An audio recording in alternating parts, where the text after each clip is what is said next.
The Horrible Gamers podcast may contain content not suitable for all ages. Listener discretion is advised.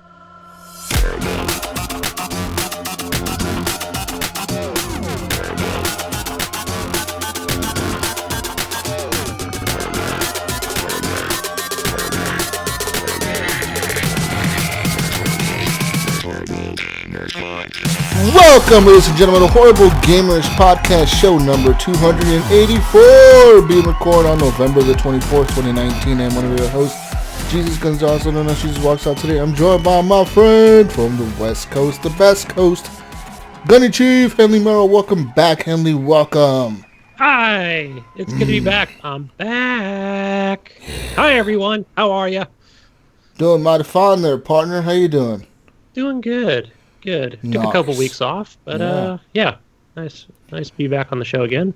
Thank you for coming back, Gunny. And from Little Ohio, the Mayo. Hey, what's going on, guys? What up? Little Ohio. Little Ohio. Big Mayo in Little Ohio. Hey, How Little big- Ohio how- is kicking How butt big right is now. Ohio? How big is Ohio? Ohio? It takes like 5 hours to drive north and south, I believe. Really? To drag all the way across it for just 5 hours? Just north and south, yeah. What about like east to west? If I had to guess, maybe 5. No. Wow. No. That's tiny. It's a dude. flyover state. You That's don't like land nothing. in it. I could be Just keep completely going. wrong. Because we're more in the central Ohio, and I think it's like an hour and a half. Maybe. Maybe it could only be even like 4 hours to drive across. You know what? Wow. Hold on a second, Mayo. I think you're thinking horse and carriage here. It Right, could 'cause you be are a with horse and hillbilly. carriage. Horse and carriage. We're talking about horses here, Gunny. Mm-hmm. Welcome here, Mayo. Welcome. I'm Yeah, just, remember, this I don't isn't know, like- like all the East Coast states are little states in my opinion, aren't they, Gunny? Like all the East Coast states are like tiny compared to like the West Coast states. Like Delaware is super small. I Yeah. know that. Like what's Yeah, the other we one? What is New that? Jersey's, I think. Well, Jersey's more of a Vermont, long state, a backwards Rhode California. Island, yeah, they're all small right along Yeah, the Rhode coast. Island, because they're all like right next to each other. They're all like really tiny, like little fucking things next to each other. Not out here. We got big states. Big old states. Mm-hmm. We ain't no Texas, but we're still big. Like them Californians and them Oregonians and them Washingtonians. Mm-hmm. The Arizonians. Yeah, partner, and them Nevadans. Mm-hmm. That's right, Mayo. Fuck the East Coast. That's what we're trying to say. That's right. West Coast, West Coast. The only Whatever. coast. Whatever. We're no just coast. kidding. We're just kidding to all our listeners. Yeah. You're just jealous of Flat Ohio. Anyways, ladies and gentlemen, welcome to the show. It's show number 284. You can follow us on Twitter _Horrible Gamers. Leave us a review on iTunes. Leave us a review on our Facebook page, Horrible Gamers Podcast. In that page, there is a link to the closed group. That's Horrible Gamers Podcast Community. When we say it's a closed group, we mean that you have to answer a few questions to get in. Then we have to approve you. And then once you're in the group, you can see whatever we post in the group. But that means people on your timeline cannot see what you post in the group unless they're part of the group as well. Also, you can support the show with the monies over at Patreon at patreon.com/Horrible Gamers. Like our friends. Pull up the list. Damn it, I need to log in again. Shit. Fucking goddamn. Okay, while you're logging in, I had to look it up just to make myself feel better, but I didn't really do much better. Ohio is number 35 in size of states. Oh, you're high up on that list. Hey, we are way better than Kentucky, Virginia, Indiana. See, they can. Yeah. But West not by Virginia, much. See, we got them. Okay.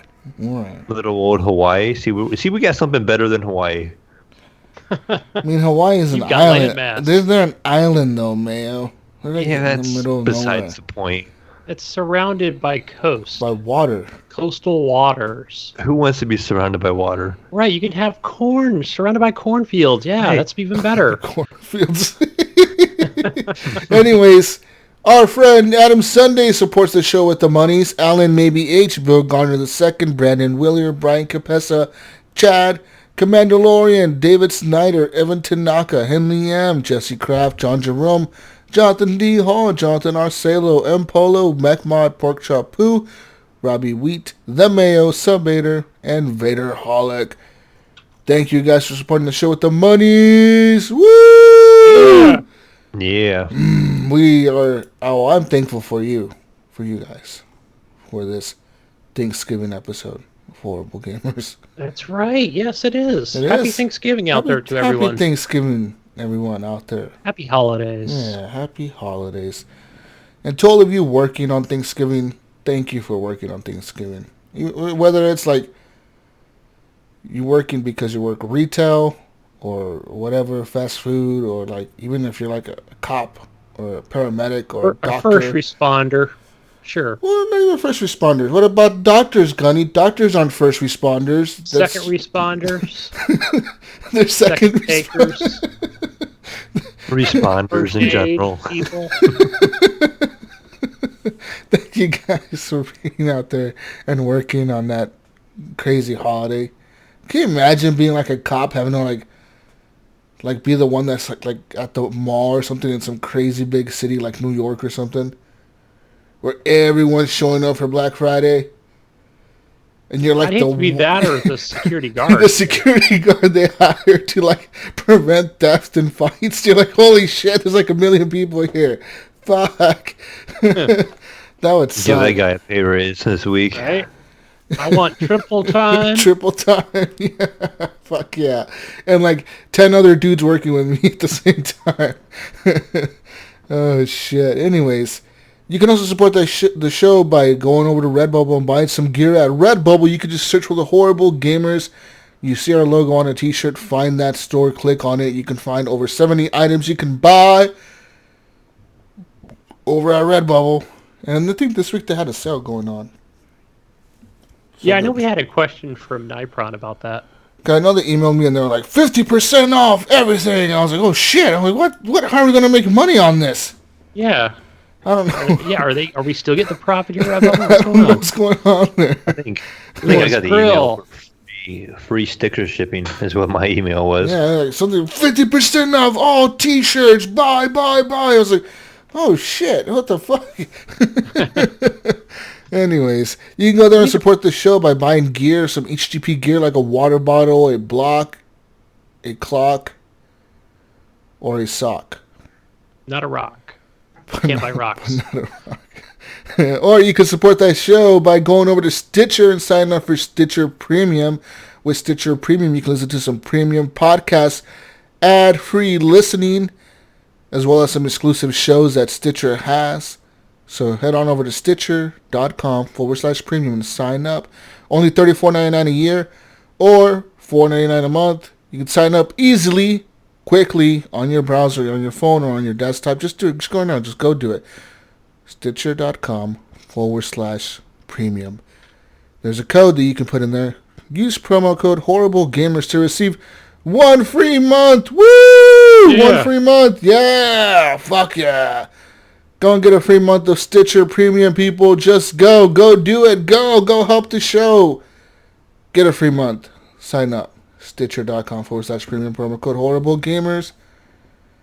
And finally, but not lastly, we're going to give a shout out to Fowler and Twistix for Breakout, their intro song to the show. And Broke for Free, Night Owl, the outro song for our show.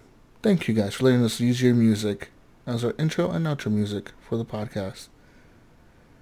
Now, let's talk about video games. Yeah. Times. That's right, partner. Oh, yeah.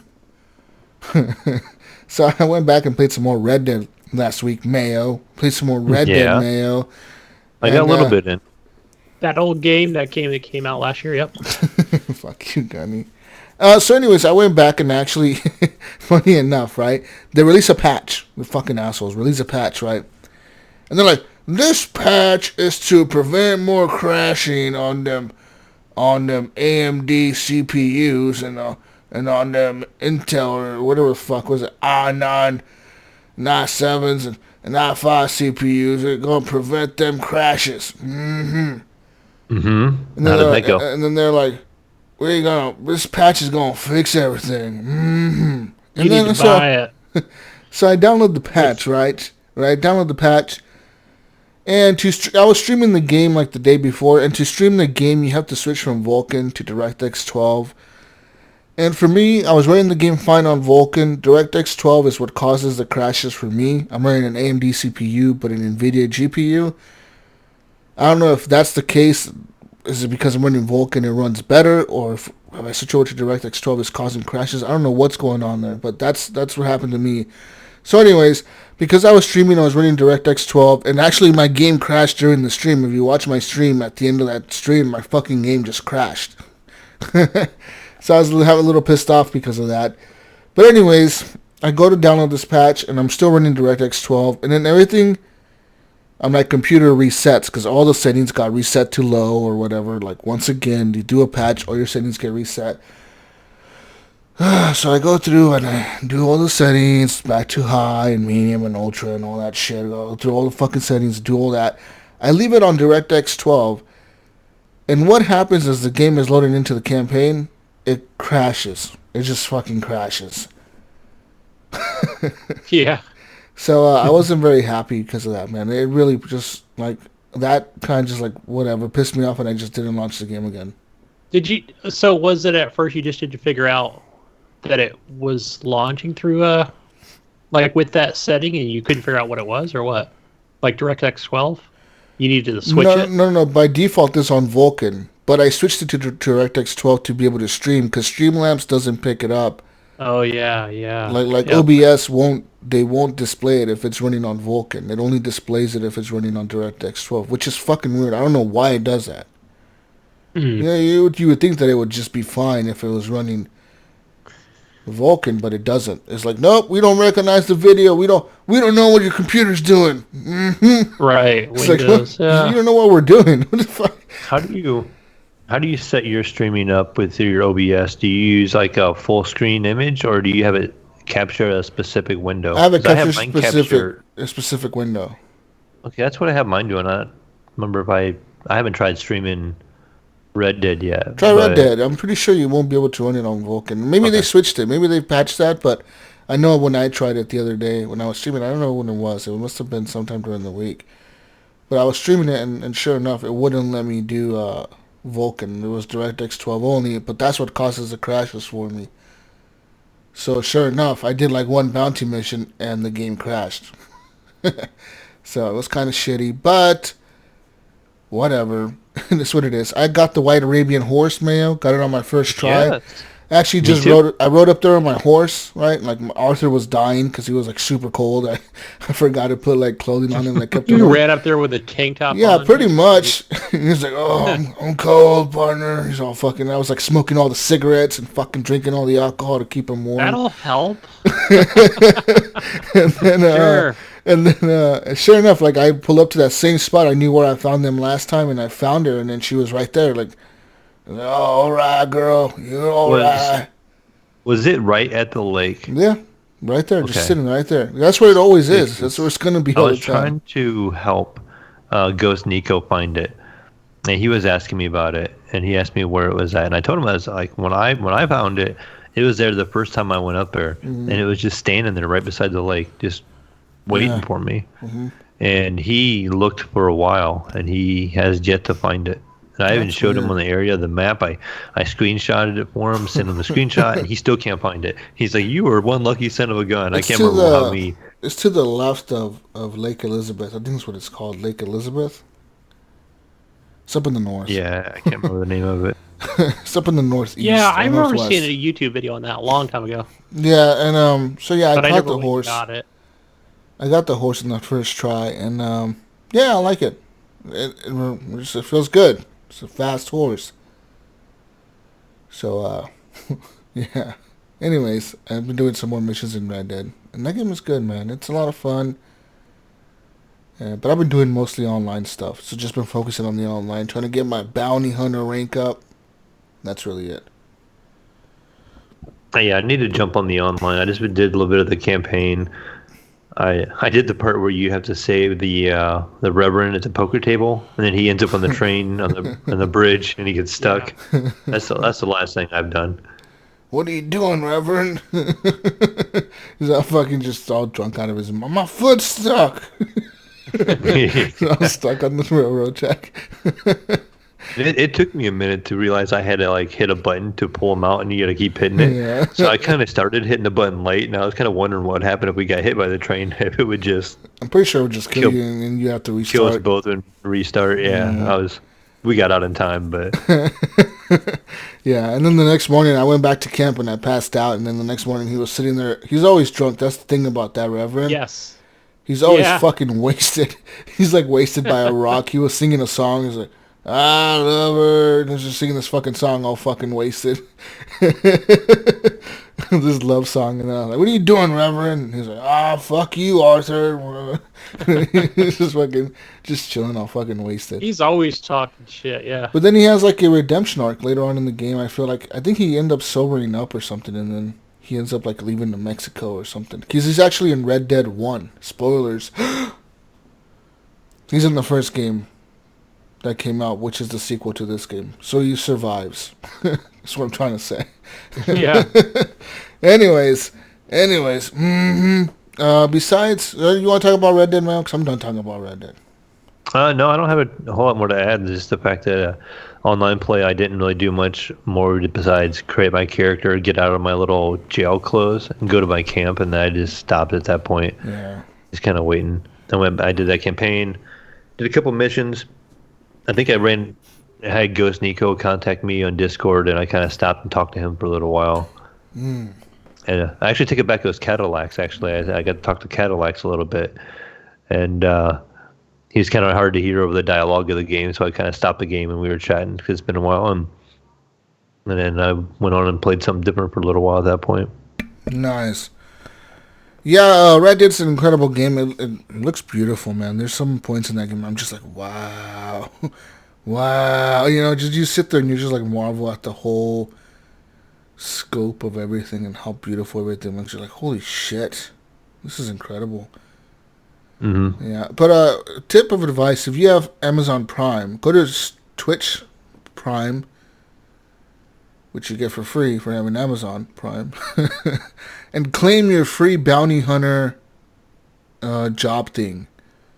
Like, there's a thing in there. There's like a prize or whatever for Twitch Prime people for GTA Online. Not a GTA, but Red Dead Online. And they pretty much, it gives you like a free bounty hunter job. So you can get like, you can go and become the bounty hunter for free. Otherwise, it costs. Which is what I did. Yeah, or otherwise, they charge you 18 gold bars. That's a lot of gold bars. That's like, I want to say that's like $5 or $10 in game, like in real life money. So, yeah, even though you have like 50 gold bars because you pre-ordered the game, so you get like 50 gold bars for pre-order and even the standard edition. And if you pre-order like one of the ultimate editions, you get even more gold, I think. But if you don't want to spend any of your gold, go to Twitch Prime and sign up for that or whatever, or link your shit up, and it'll recognize that you play online, and then you'll get that for free. It'll save That's you cool. some Have money. you done any of the jobs yet? Yeah. So like I said, I became a bounty hunter. So that's like the only job I've been doing. Really, I didn't become a hunter yet, or I mean, I could go become a hunter and a whatever tradesman or some shit. I think is what he's called, the guy that treasure hunts or whatever, treasure hunter or some shit. But I'm just a bounty hunter. I pretty much just like go town to town and look at the bounty boards. Every town, literally every fucking town or like train station has like these bounty boards. And then it'll be like, we'll give you $600 or $100 or $50 if you go track down this person and bring him in alive. Or if you bring him in dead too, we'll give you so much money. And then every week, I don't know if you noticed, but Rockstar releases trailers on their like social accounts, like either on Instagram, on Facebook, or on Twitter. They release these trailers every week. And then it'll show like some new criminal, right? Well, like those criminals are part of the Red Dead Online universe. And what they do every week is they'll have like the special bounty hunt. And it'll be like that character, and it'll have like a crazy cutscene, and it'll be like, this guy's wanted for 50 bank robberies in 10 states. Or some shit, you know what I mean? Now you gotta go find him, partner. just shit like that, and it's pretty cool. I mean, I think that those are pretty well done cutscenes, and then you go and you get them. And then I didn't know this, but later on as a bounty hunter, you can actually unlock wagons. So you can like unlock these wagons. You know, like the wagons like the cops drive in the game, like they carry prisoners and shit in the game.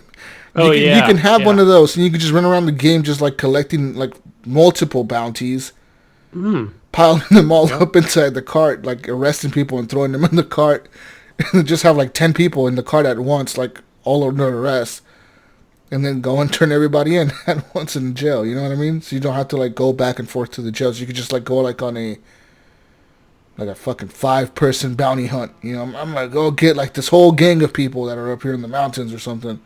Nice. So that's half pretty cool. Dead and half alive. Yeah, okay. Sure. I'll pile the dead bodies on top of the live ones. Fuck it, you know. Get on in there, boys. Throw some Molotov cocktails in there while I'm at it. Yeah, it's pretty interesting how you can do that, but that's like later on in the bounty hunting. You have to be like level, I think it's level 10 as a bounty hunter, or level 12 to unlock one of the wagons, and then you can unlock an advanced wagon. You unlock like a basic wagon at first, then you unlock this like higher, like more badass looking wagon, like at level 20.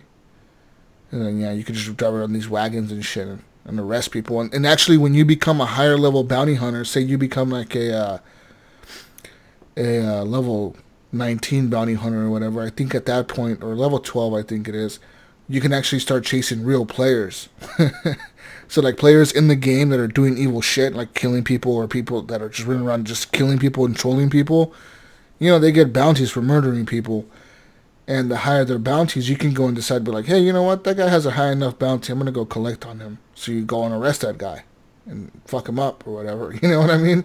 That's cool. Stuff like that, you know, that would be pretty interesting. So but man, you just brought back memories of me playing Red Dead 2 online, where I had a wagon, and I think I forgot who I was playing with. This is a long time ago. Yeah. But, man, I want to say it was one session I had with, maybe it was Johnny Dawn and a few other people where, you know, we're just out doing some missions and stuff. But I remember that wagon, it broke down, because I think I ended up killing the person who owned it, you know, and just trying to be careful and you know, and follow like this posse together, you know, with real online players. So it was pretty tight.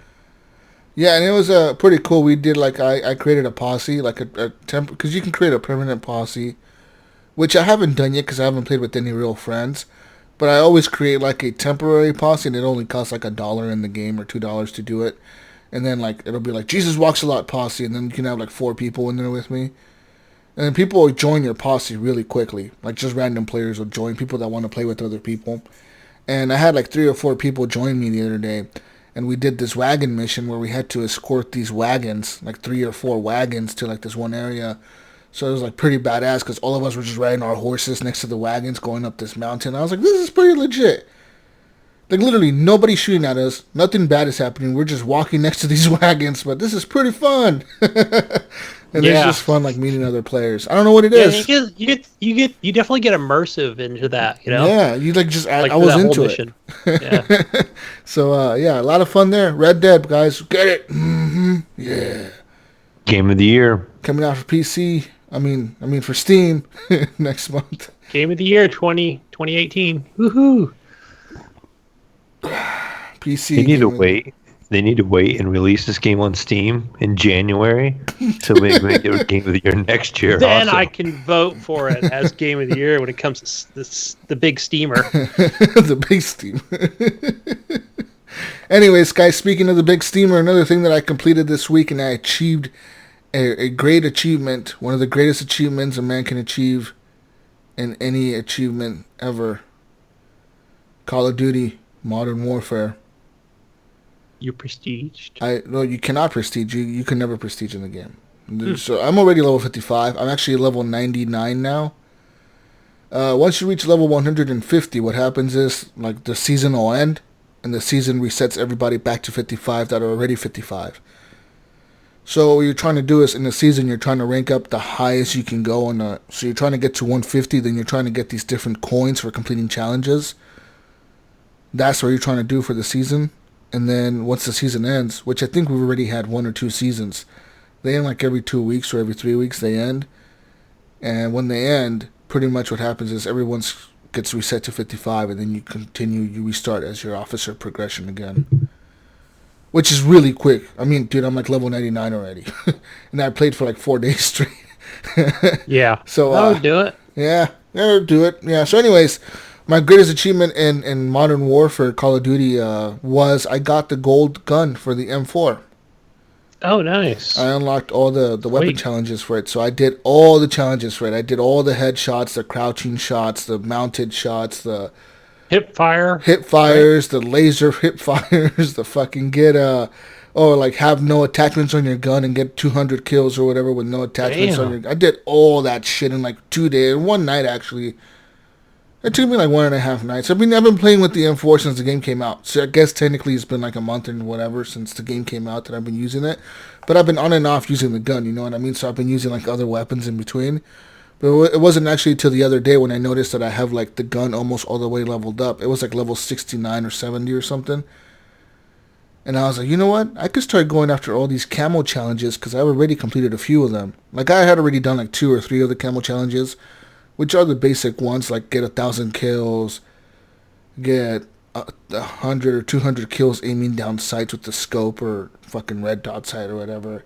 All that shit I had done already, but there was a few of them that I didn't have done. For example, the crouching shots, like be crouched and get 150 kills, or like be mounted and get 200 kills while you're mounted. You know how you can mount your gun on shit? You have to be mounted and you have to get 200 kills by being mounted, or get 100-something headshots with like a certain type of scope on your gun.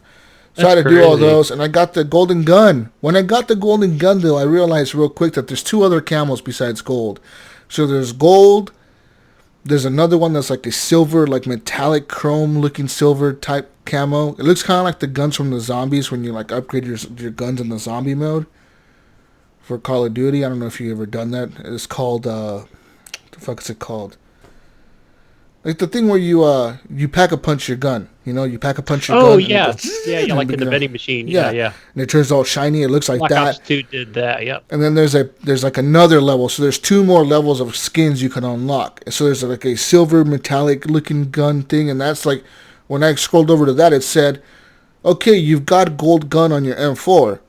But if you want this camo on your M4, you have to unlock the golden guns on every single rifle in the assault rifle category. Wasn't that like some kind of transmography or something? It was a long word that I cannot pronounce. Fucking A. I was like, I'm not going to be able to unlock the golden gun camo on every single gun in the assault rifle category because I don't like the Odin. And I just don't think I'm going to be able to do it. You know what I mean? Because some of those challenges were hard, man. Some of those challenges were like, you have to get like 50 kills with like the melee perk on your gun, and you have to like melee people to death. So you don't have to shoot them. You have to run up to them and like punch them in the face with your gun. And that's harder than it seems when you don't think about it. You're like, oh, that's so easy, Jesus. That's not hard at all. But when you're just focused on that, you know what I mean? You're just focused on that one thing. You're trying to get that one type of kill because that's the one type of kill you need. It gets fucking hard to do. So I had to end up going to like that Shoot House 24/7 map, that little tiny map, and I was just running around punching everybody with my gun. Just like punch. I was just punching the shit. Everybody was like, "Fuck that, Jesus!" Everyone was mad at me. But yeah, it's gonna be hard to get all the golden camos for everything. And then I think the last camo you can unlock, the purple looking camo. That one you have to get golden guns for every single gun in the game. Like you have to get the golden skin for everything in the game. Jeez. That includes the launchers, that includes the riot shield, that includes the ballistic knife, that includes the pistols, that includes all your side weapons, like all the rocket launchers and all that shit. That includes all that. Hey, but you know what? But Jesus, just take the next 10 days, and I think by the end of it, you'll be 100% golden. You think so? Yeah, I think so. I think you can do it in 2 weeks. I don't know. It was tough.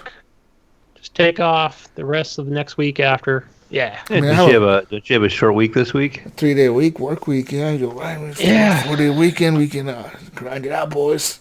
Fuck yeah. I don't know, man. I was really happy though getting that golden gun because I'm pretty much like one of the only people in the lobbies when I get into a lobby. You know how it shows the people with like what type of guns they have. Like I'm the only dude with the golden gun in that shit. I'm like, fuck yeah. There was one other dude that I saw with this guy. Yeah, I saw one other player that I've been playing when I was playing, like, I think it was Ground War or something. I saw one other player, and he had a golden M4 as well. I'm like, hell yeah, he knows what gun's the best. Because, honestly, guys, the M4 is the best gun in the game. No matter how much they nerf that shit, it is the best long-range and close-range weapon in the whole game. You can kill people from a distance, and when people run up on you, you can just kill them right away. It's such a good gun all the way around that I don't recommend using any other gun, really. All the other assault rifles suck. I've been using the AK-47, and that is the last assault rifle you unlock. You unlock that shit like a level 55 or something, and like, the AK-47 is not a good gun. It has too much recoil to like be a decent gun. You know what I mean? Like, the M4 doesn't have that much recoil, and it's pretty steady, and it just shoots straight. It's kind of like a laser beam almost. While I was watching somebody with the light machine gun today. Yeah. I was watching him stream, one of the streamers that I follow, and that gun, it seems like it takes a while to like raise up, like from running full stop, pull aim to sights. Yeah, it does. Seem to take the longest. The M60, yeah, it takes a while to lift it up or whatever. But the AK-47, man, like, that thing, it just recoils everywhere. You start shooting, that thing goes up in the air. It's like, you start fucking, you have to, like, make sure that the gun is, like, aimed down, that so you shoot up. Well, I'm curious, like, so for that, for example, for the AK-47, would PC players probably have a better advantage over that gun than actual console players? I would say so. I think that would be you can get headshots. You can, because the gun is really powerful. That's the good thing about the AK-47. It's a little bit more powerful than the M4. So that means when you attach a suppressor on it, it's probably going to do more damage than an M4 with the suppressor on it. But the thing is, it doesn't matter for me at that point because I'm always playing hardcore. And in hardcore, your life is limited, you know what I mean? Your life is lowered a lot. So, like, mostly every gun can kill you with, like, a few shots. Or I'm playing realism where, like, the body shots are the same, but headshots are increased, so I'm always going for headshots, really. So it's not that difficult, you know what I mean? Like, you get used to it. If you're playing core, though, I suggest using the M4. Or whatever. Yeah. Anyways. Good weapon. The new map is cool. The shoot down or whatever, shoot house or whatever the fuck it's called.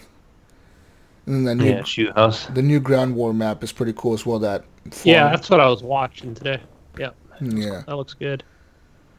That farm map is okay. I think we need another, like, a city ground war map is what we need. Yeah. Anyways. Sweet. If you didn't know now, the realism mode is now, like, all the modes. It has, like, all the type of game modes in it, and it has night vision modes as well. I have yet to play one of those. Under the realism mode. That's all, like, Brink plays. So when I join Brink, he's, like, always playing that shit. I'm like, fucking night vision and, like, it'll be domination, but it'll be, like, in realism mode or whatever, or hard point in realism mode. It's pretty crazy because it's, like, no HUD or anything, you know? Anyways. Yeah. Boy. Moving on now to some other shit that I played. And I heard that there's also new, there's new co-op. The way the co-op is set up now, they switched it to, like, how Modern Warfare 2 was, where they had the star system, where you would get, like, 1, 2, or 3 stars per mission. So I heard that they've added that to this co-op in this game. But I haven't even launched it yet, so I don't know how that works. But they've added, like, new types of special op missions. And they added a star rating system to them as well. Okay. Like, yeah, see if you're... That's cool that they did that, because that really needed a patch and a big update for it. Yeah, so hopefully they, like, it seems like they kind of, like, almost finished it now, finally. And they also added, like, this new trials mode to the actual multiplayer itself. So in the multiplayer, in the main menu, you'll see this thing called trial. And you click on it, and it'll be like, you have 5 tickets to enter. And, like, the first one is, like, a one where you run through, like, it's like an obstacle course kind of type thing where, like, targets are popping up. And some of them will be civilians or some will be people holding guns. And your goal is to run through the obstacle course, shooting the targets that have guns and not trying to shoot the civilians because you get a score penalty. You're trying to run through these different obstacle courses through this room. You know, it's like a training room, like grounds or whatever. You're running through it all. You're trying to get through that whole area in like 40 seconds to get like 3 stars or something. Yeah, I think Modern Warfare 2 did that, correct? Yeah, I'm pretty sure Modern Warfare 2 did that. And yeah, they're trying to copy the same thing. But the thing is, in this one, if you get like 1 star, you get like 2,000 XP towards your multiplayer. If you get 2 stars, you get like 3,000 XP. And if you get 3 stars, you get like 5,000 XP or whatever. So like the better you do on it, the more XP. Like they'll give you like an XP bonus to your like multiplayer or whatever. So that's pretty cool. It actually affects your multiplayer like level or whatever. And then they also have like once you complete the training course one, it switches over to live fire. So like you're actually like in a map with like real people, like real terrorists or whatever the fuck, and they drop you off in like this, and like they tell you like, all right, you have to run through this map and you have to kill 40 people that are on this map. There's 40 enemies in that map scattered around. It's like one of the multiplayer maps. So you have to run around that map and you have to fucking kill 40 people, but you have to like go a certain direction because they have like certain doorways and pathways blocked. So like the map is telling you to go a certain way around the map, and you have to make sure you don't miss anybody. I missed this one dude in the beginning, and I had like 39 out of 40, and like the timer was like running out of time. It was like 10, 9. I'm like, where the fuck is this dude? I ran all the way back to the beginning, and he was like in the beginning hiding, and he was like hiding in a corner or something. I was like, what the fuck, dude? Behind the coffee table, I was scared. How the fuck did I miss you in the beginning? And yeah, I pretty much failed it. I was like, you fucking motherfucker. And then like they give you like, I think they give you like 2 or 3, they give you 2 retries. So like if you mess up the first time, they'll be like, okay, you can run it again.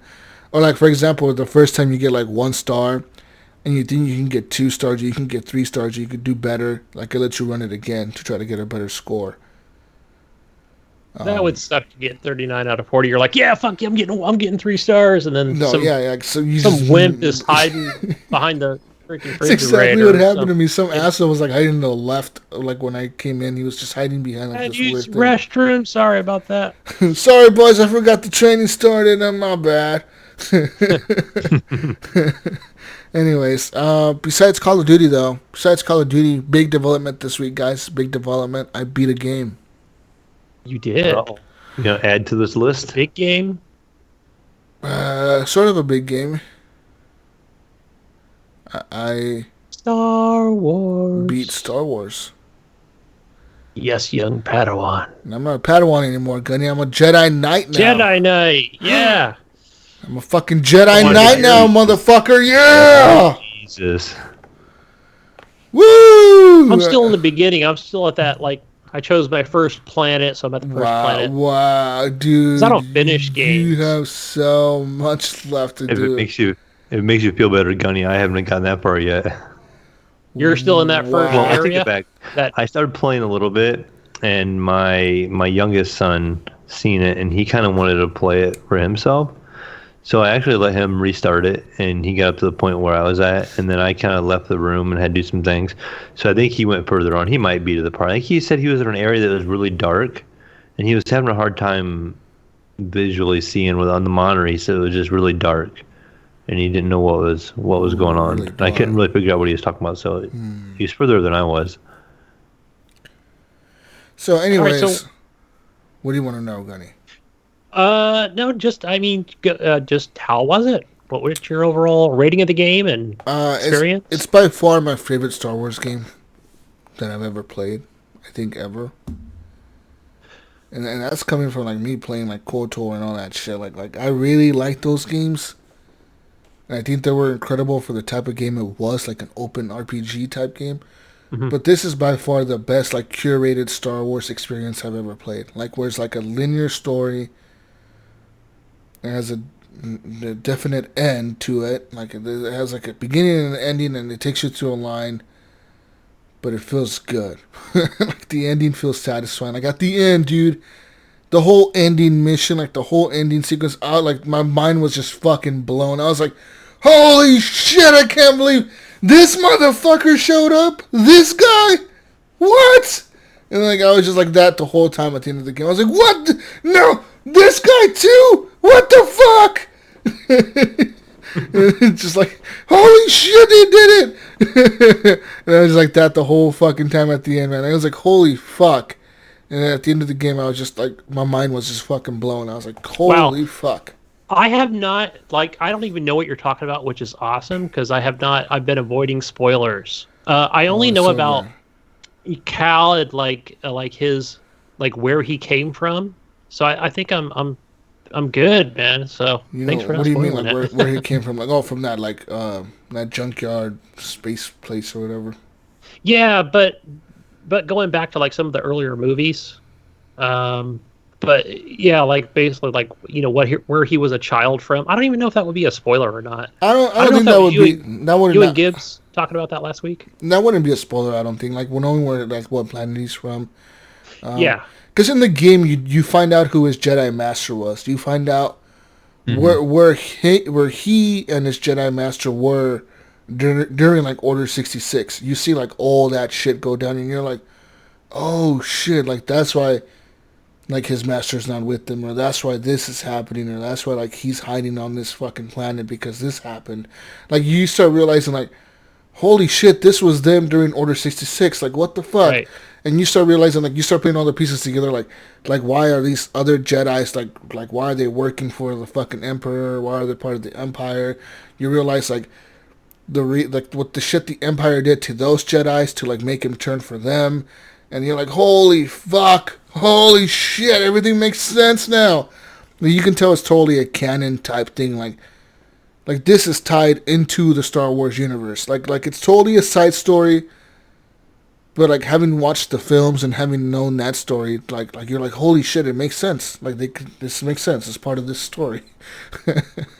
It's really well done the way they tie it all together in the end. Like there's a few weird fucking sequences in the end, but there's some really cool Jedi fights, dude. I want to say there's like 1, 2, 3.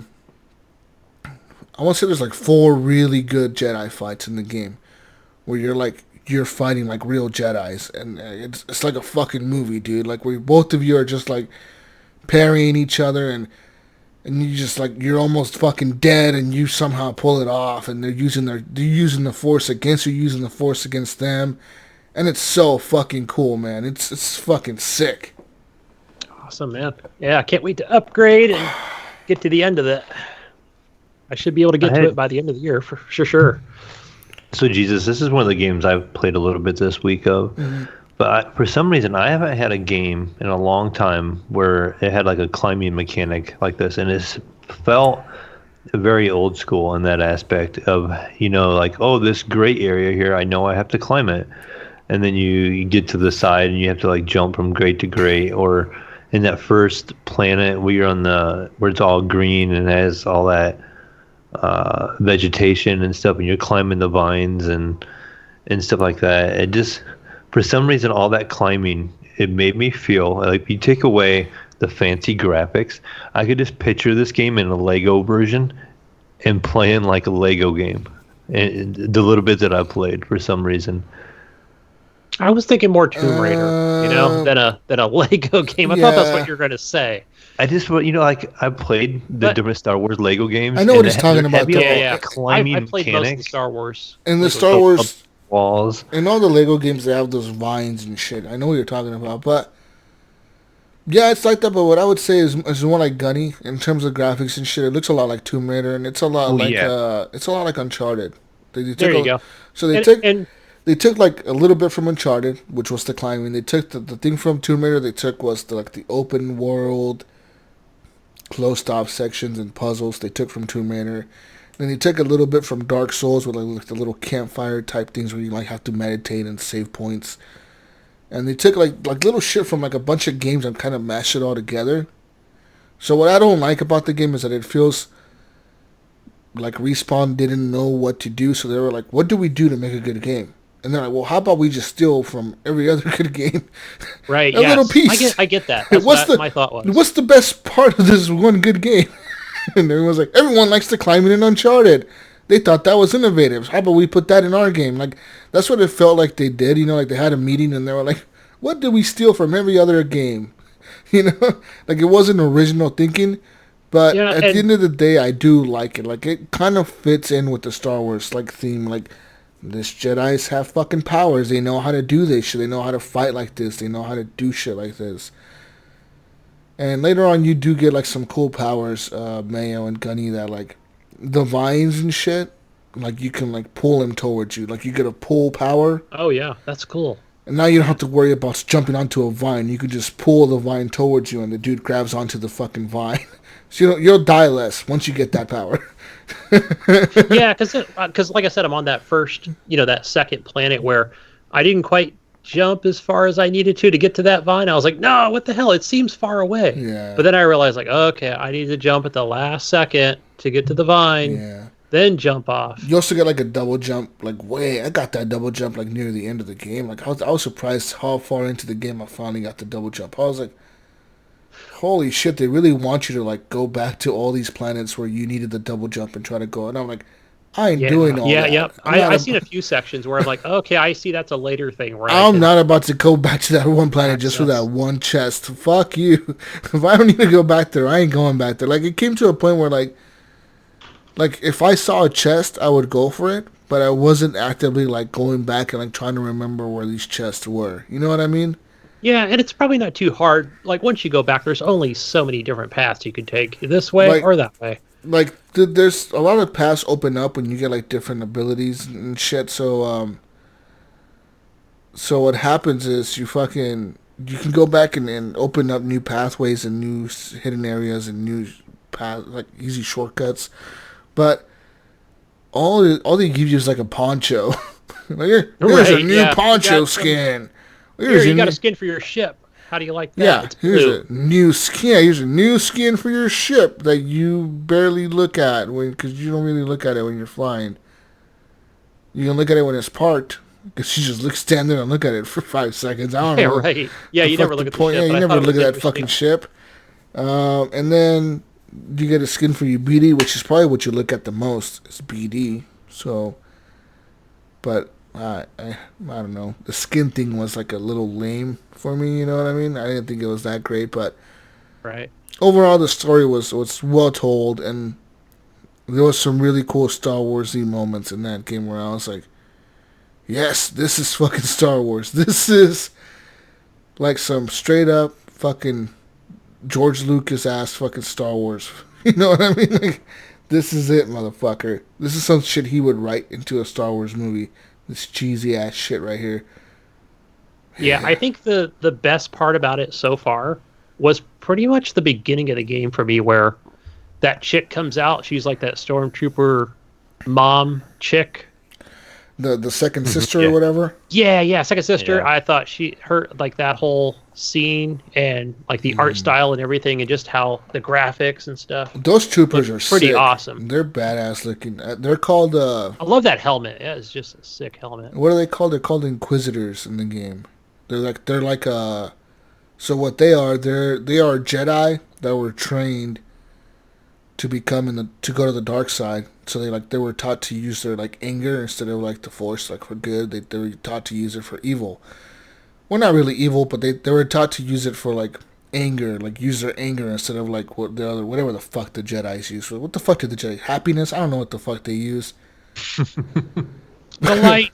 But the Inquisitors, they use anger and they use like their emotions to control the Force. They don't use like the Force. They don't use like peace and all. They believe in like fucking anger and like.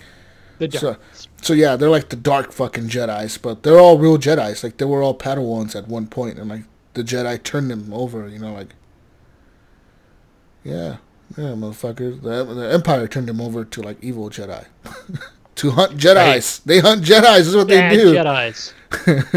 But I thought like that whole story was pretty cool because like that whole thing was where like you find out that in reality like the Empire didn't kill off all the Jedis. They only killed the ones that wouldn't join them, guys. Yeah. I mean, the Empire isn't all that bad, okay? They're not all that bad, Mayo. God, stop judging them. Oh, okay. They may be the good guys. They may be the good guys in this story. They're not. Yeah, they're not that terrible. Yeah. Okay. They only wanted to kill off some of the Jedi, okay? Not all of them. Well, as much as I went through early on, I think I might be one of them. And so they're still the bad guys. Yeah.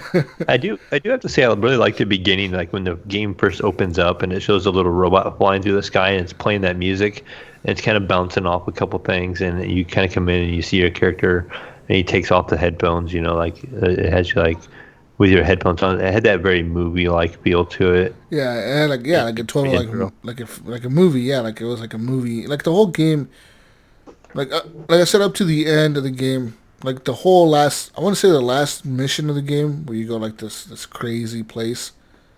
I'm not even gonna tell you what it is because you won't even know what it is. But it's a pretty crazy place you go to, and that whole ending, like they throw every single type of stormtrooper or enemy at you, like every fucking type. And the reason they do that, I feel like, is to like make you like at this point the game is like, you're a fucking Jedi. You can take on anything, motherfucker. You know, like Yeah. fight anything. Anyone that tries to stop you, Gunny, you are a fucking Jedi Knight, motherfucker. You take them all out. That makes sense because as you go through and you're even in the beginning when you're killing each kind of stormtrooper, you get that index of You scan them. this kind of stormtrooper. Yeah.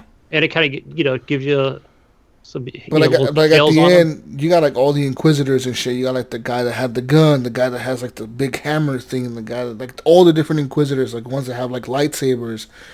You have all of them, and like there's a point in the game where like you're surrounded by like I want to say like 40 or more stormtroopers, and you're like, holy shit, this is how the Jedi died in the movie. Right? No, you are a badass. You're just like just fucking everybody up, throwing your lightsaber around and fucking using your dual fucking lightsabers and fucking everybody up. You're like, holy shit, it feels epic. And then the music's playing, like the Star Wars music. It's all playing all fucking epic and shit. You're like, oh fuck. Yeah. Yeah, fuck. That ending is incredible. Like that ending even has me hyped right now, and I just finished it today, so like it's fresh in my mind, guys. Sweet. It's in there. It's fresh. You guys now I want to go back and give this some more time. You guys really need to finish the game though, man. Like the thing, I don't know if it's because I'm all Star Wars out right now, like I really am. Thanks to Disney Plus, I've been rewatching the movies, and I'm watching them like in order from like the story perspective. So I watched it from episode 1 with stupid Jar Jar Binks. Now I'm watching episode 2. So like I'm all like into Star Wars right now, you know what I mean? So I don't know if that all like helps out. It's funny. It must be because of the app, because I did the same thing. I watched the first episode, I want to say about 4 days ago now. Did you? and I don't sit down and watch much TV. I just happen to like go to bed early one of these nights. I can't remember what night it was. And I'm like, I'm just going to turn this on. I end up watching the whole entire thing. Yeah, you watch like episode 1 with Darth Maul at the end with the dual-bladed lightsaber. That show's sick. I'm like, oh, that's fucking sick. That dude, he has the coolest lightsaber in the whole fucking universe. I thought, and I'm not big on Star Wars, but I thought he had a bigger role than it. I got thinking about it. He barely's in it. He's just cool because the lightsaber. he had the dual lightsaber. Yeah, that's the only reason everyone remembers him. Yeah, the only reason anyone ever remembers that dude is because he had that cool lightsaber. Yeah, because he was pretty like short-lived, really. I mean, yeah, he wasn't really like that much of a badass either. Like Obi-Wan Kenobi killed his ass. Like I get it. Like yeah, Obi-Wan Kenobi's like one of the master Jedis or whatever the fuck, but still like. He killed the Jedi in that last fight. You know what I mean? Like he's like he's probably the most interesting character to me, just because I think I mentioned it last week. I can't remember now, but I had the opportunity to meet him at a Comic-Con. Yeah, and do his panel and got little autographed chips with this Darth Maul picture on it and stuff. So yeah. Now, did you actually hear that they're making a they plan a they have a series right now, The Mandalorian or whatever. So they've actually greenlighted another series, and it's a Darth Maul series. I did hear that. So they're gonna have like a story like based on him and like how he became like a fucking Sith Lord or whatever the fuck, or a Sith Jedi or whatever. Sweet. Yeah. How long would that take? Because I was looking at the release dates for the Marvel stuff, and it's all a year away. Yeah.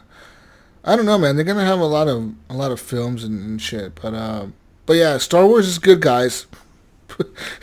Play it, watch Star Wars, and play this game, and I hope to make a sequel to this game or something. Yeah, it's good so far. Something. I hope they do. Yeah. Man, only if BioWare would make like a new like Knights of the Old Republic game. Yeah. Yeah, I don't know. What are they doing now? Dragon Age, hopefully, like Ryan said. Wouldn't it be so cool though? Like if they made like a cool, like true Star Wars RPG, like a fucking, like pick what you want to be in the Star Wars universe. You can be a bounty hunter, you can be a fucking smuggler, you can be a Jedi, you can be a fucking Sith Lord. Be whatever you want to be. We don't give a shit. Just pick, motherfucker. Well, I don't know who made it, but isn't it like it's probably on Steam? But I know it's like Star Wars Online. But I don't know if it's anything like what you described. You mean like the MMO or whatever? Yeah, I'm pretty sure there's Mayo an MMO, knows. but it's not anything. You know about that, right, Mayo? The MMO? What's it? Was it the Old Republic? Yeah, I played that a long time ago when it first came out, and most of my friends dropped off of it right away, and they didn't really enjoy it. Why? I think at the time it was content. If I remember correctly, Right. it didn't have enough content. Like the end game was really shallow.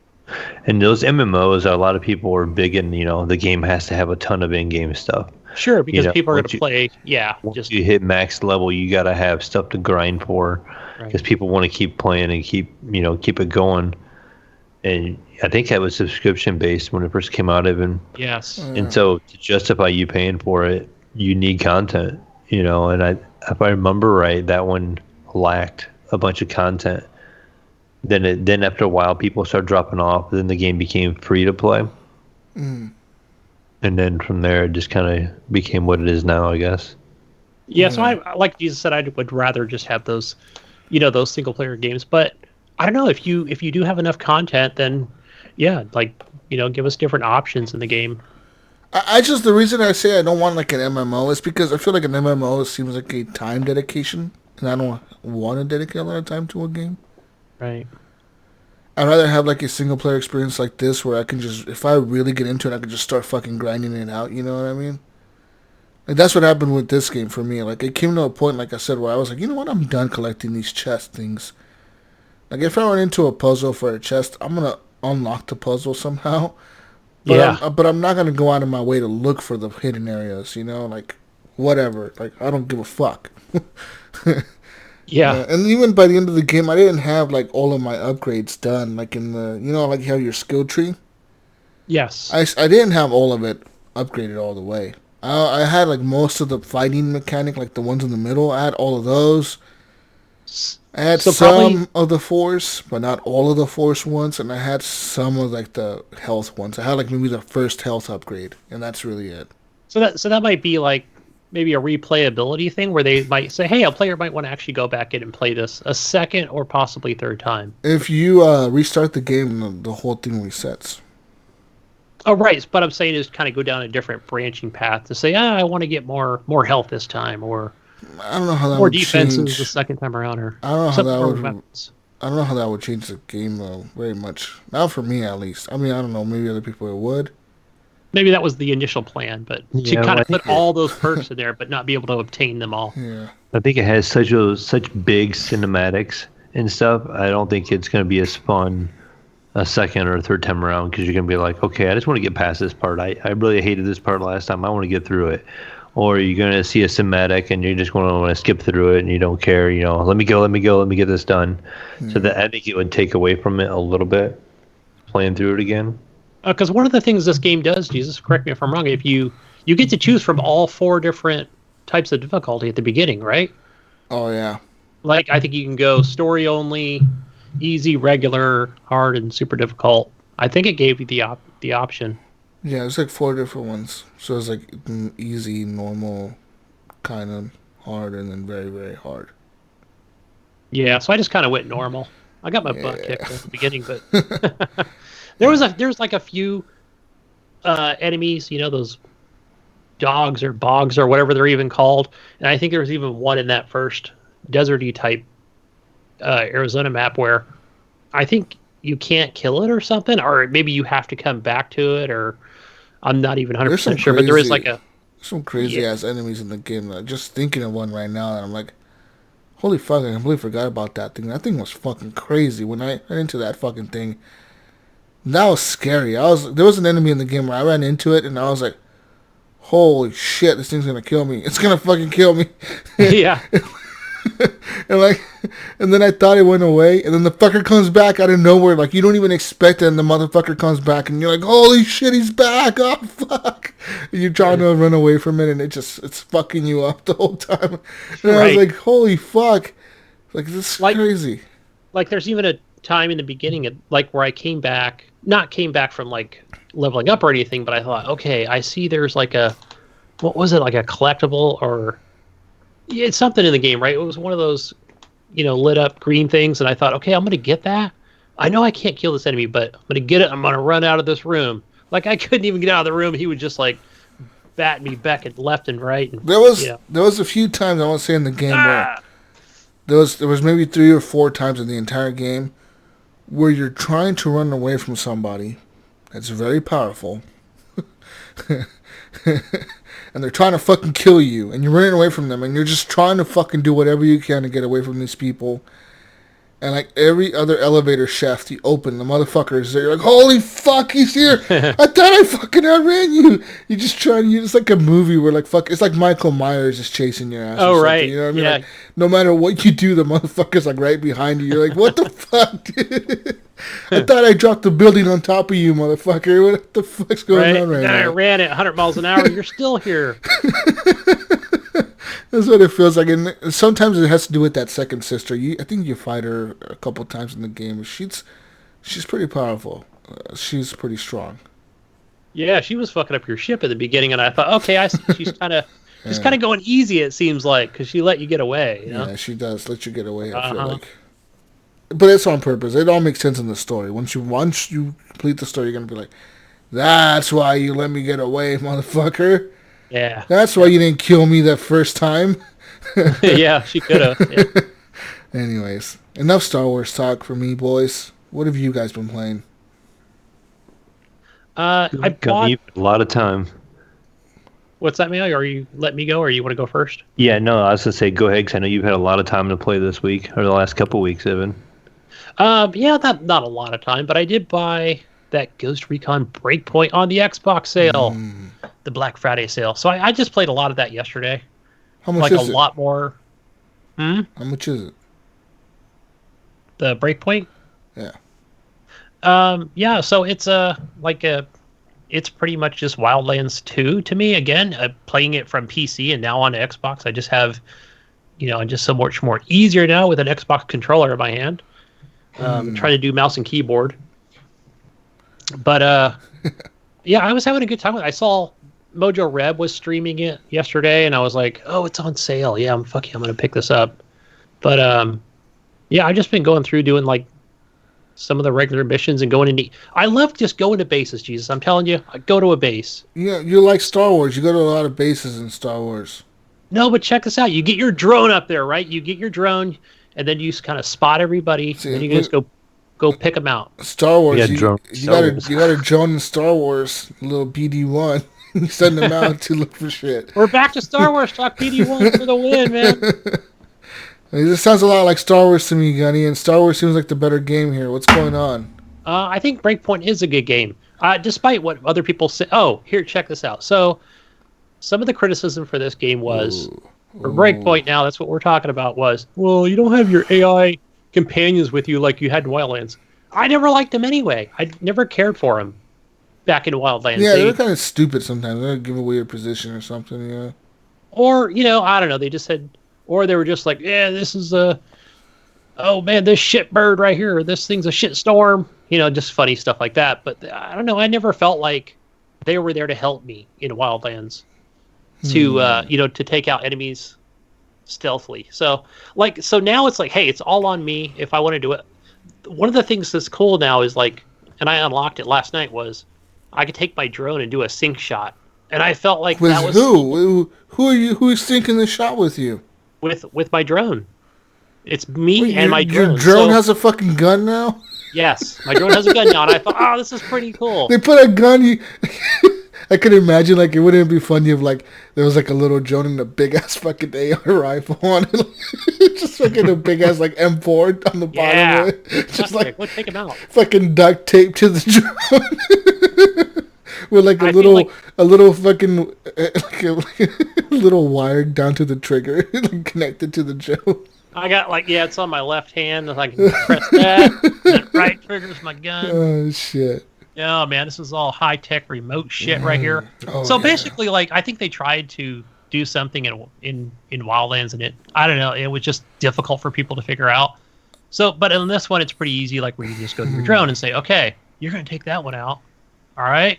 Okay. And then I go back to me. Then as soon as I take out guy number 2, obviously my drone's going to shoot guy number 1. So that was pretty easy. But sometimes I even forgot to use my drone yesterday. I was like, oh, fuck, I forgot about sync shot. Like, I could have taken them, both out at once if I wanted to. One thing I haven't seen, like, is where they have... I can't remember if they had, like, alarms at the bases or not from Wildlands. I don't know if that was a thing or not. I think there was. I think the missions I did when it first came out, I thought it had an alarm that went off and, like, maybe I'm thinking of like a Far Cry game, those obviously had alarms at them, but yeah, normally, like, even if the first guy, it doesn't matter where he's at in the base, like, everybody knows where you're at now, right? It doesn't matter.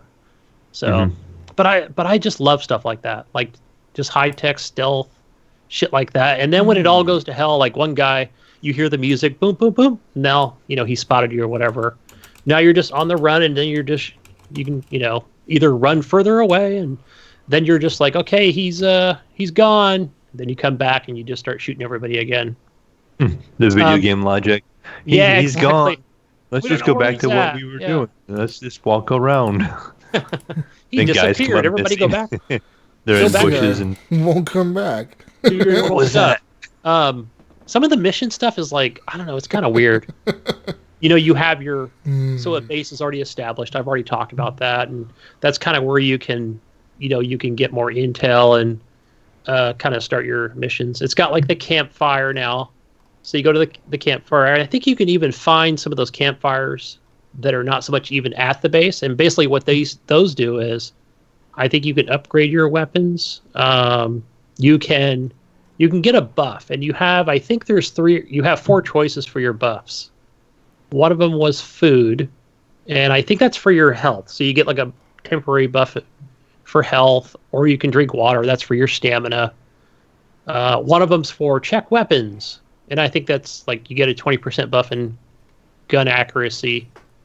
So, and I think that's kind of cool because I'm like, I think I've always been choosing food because I always want like the better health, when I'm going into a base, especially if it's just going to be me and my trusty drone.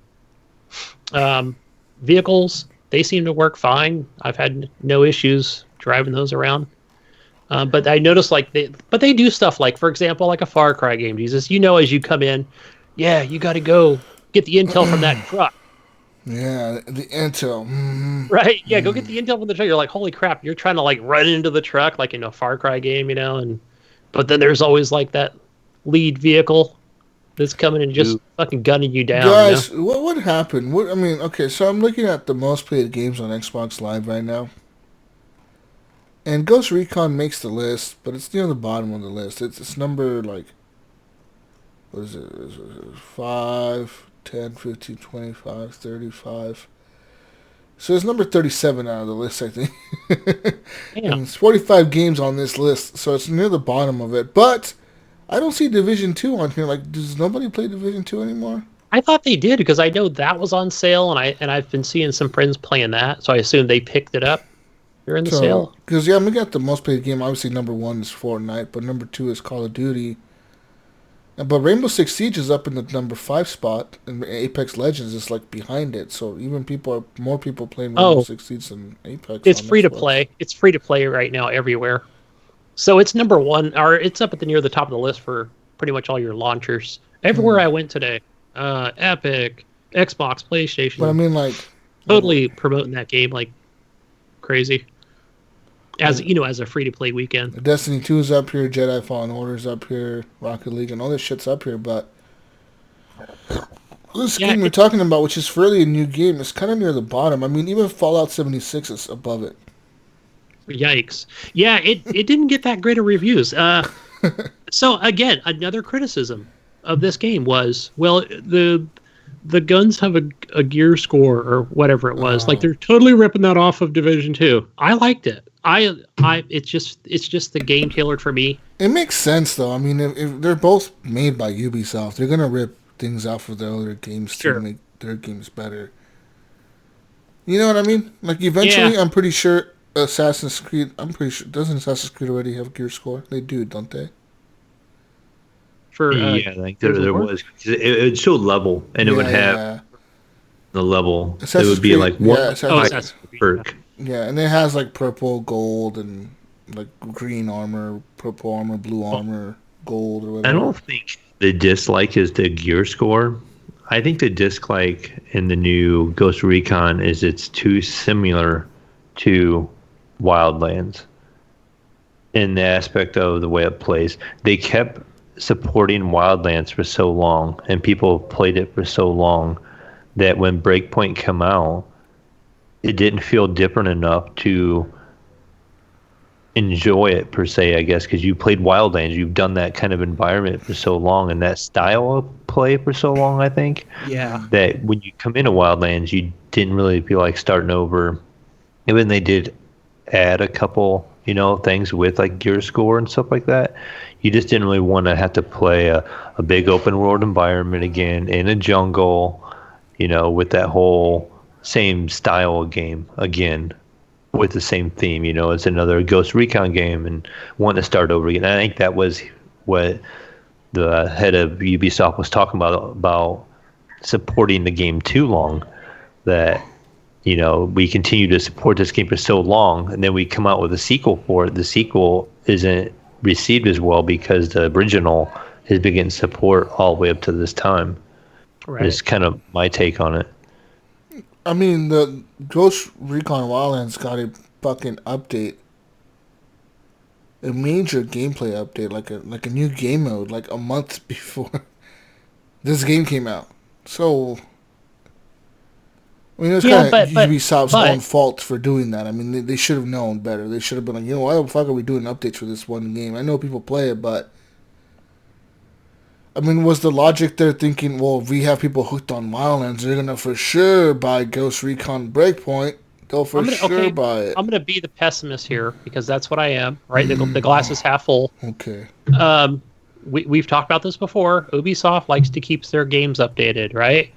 That's what the stories we've been reading over the last couple of years, and that's what they've done with Rainbow Six Siege. But yeah, I see the criticism, especially even coming from the president of the company, and saying it's a little too similar. So maybe, I get it. Like maybe they should have waited and really worked on this game and made it, maybe made it a different style or something than it is looking more like a Wildlands 2.0. I wish they made like an old school Ghost Recon game, man. Just like a regular army dudes. That would be cool. Yeah, like regular army dudes doing army mission type shit. I remember it was that smaller, and it was like smaller map stuff, and just and like we four do that dudes. 4-player co-op thing. Yeah, that was fun. That was a lot of fun. You and three other dudes, and you gotta go kill the terrorists in that house over there. I know it wouldn't be a Ghost Recon game, but turn it into a Western. Make it a big open Western like Red Dead with Indians and cowboys. Oh, God. Whoa, Mayo, you don't say Indians no more, partner. Whoa. Here I come from the future with my future guns. I'm the future soldier here in the Wild Wild West. No, I mean, I think they should take it back to like a Ghost Recon, like the old style Ghost Recon, where like you were like part of this fucking military group that gets put into a fucking thing to go do some specific thing. You know what I mean? Yeah, and and I see what you guys are saying, and I don't feel like this is. I'm looking at the map, and I'm, and it's not. Maybe I haven't played enough of it yet. Leave the open world shit for the Division agents. Leave it for them. They can deal with that. Okay. Yeah. And make Ghost Recon back to a military-style shooter type thing. A squad-based military tactical shooter. I would have preferred that. And keep Rainbow Six a multiplayer tactical-based online shooter. Don't make Ghost Recon a multiplayer. Keep it co-op, PvE, but keep Rainbow Six Siege as the PvP, and then keep the Division as the open world. So you have all three, but you're selling 3 different copies of the game. Good point. You should work at Ubisoft. I should go work for you guys. You should, because that sounds like it makes perfect sense. Make your fucking decisions for you guys, because you guys don't know how to make them right. I should be selling their games, damn it. I would have made them $180, damn. Fuck. It does have the Ghost War. I haven't played it yet since I've been on consoles as of yesterday. Mm-hmm. So yeah, that's more PvP and PvE, I believe. Different game modes. Probably, again, I'm going on a limb here, probably saying it is more like some of those stuff that Wildlands had. So, say I get this game on the Xbox or whatever, Gunny, and I want to play with Gunny Chief. Can I join you in your game, or can you join me in mine? I believe we can. I believe, yeah. You can just do a co-op. Is there a limit to co-op? I don't know. I didn't read the details to see if it was like up to 4 players or not. I know Mojo sent me a request like, hey, you need any help, just send me a invite me. What if there was like no limit to it? You have like 20 people just fucking killing all the enemies. When are you going to work at Ubisoft? Just 25 people in a fucking squad. 25 people. You're deploying an army in the map. Yeah. You're just going to kill all the bad guys. Just go. He's the colonel, right? 30 minutes, you beat the game. You just walk into the main bad guy's house and kill him. 20 minutes later, you surround his house. You beat the game. Make it out of Swiss cheese. That would be awesome. Shit. I mean, I'm just saying. I don't know. I mean, to me, that would have been the better decision is to release this game as a Division 2, or even as a Ghost Recon update. Like maybe call it like a major update. Like call it like the Taken King, like Destiny 2, and release it for a full price. But when people pay the full price for this, it would have been like, okay, this is worth the full price because this is an update to Wildlands. It's giving me a new location. Whatever, make it a continuation of the last story. The cartels were they're getting their drugs from this crazy island, and now we gotta go there and find out what's going on this island. And holy shit, these guys have robots now. What's going on? Whoa! And that's it. New story begins there. Yeah, that would have been a lot better. I don't regret the $30 purchase. I think it was perfect for what I got of it. But yeah, 60 was a little too. That was way too much. Imagine paying 100 for it, like some people did. Jeez, yeah. I could definitely see regrets. Speaking of sales, though, Assassin's Creed Odyssey is on sale as well. That's AC Odyssey for the people that didn't play that. It's on sale for $18 right now. Damn, that's a good price. I haven't played that in a while. Usually I go back and grind that up a little bit.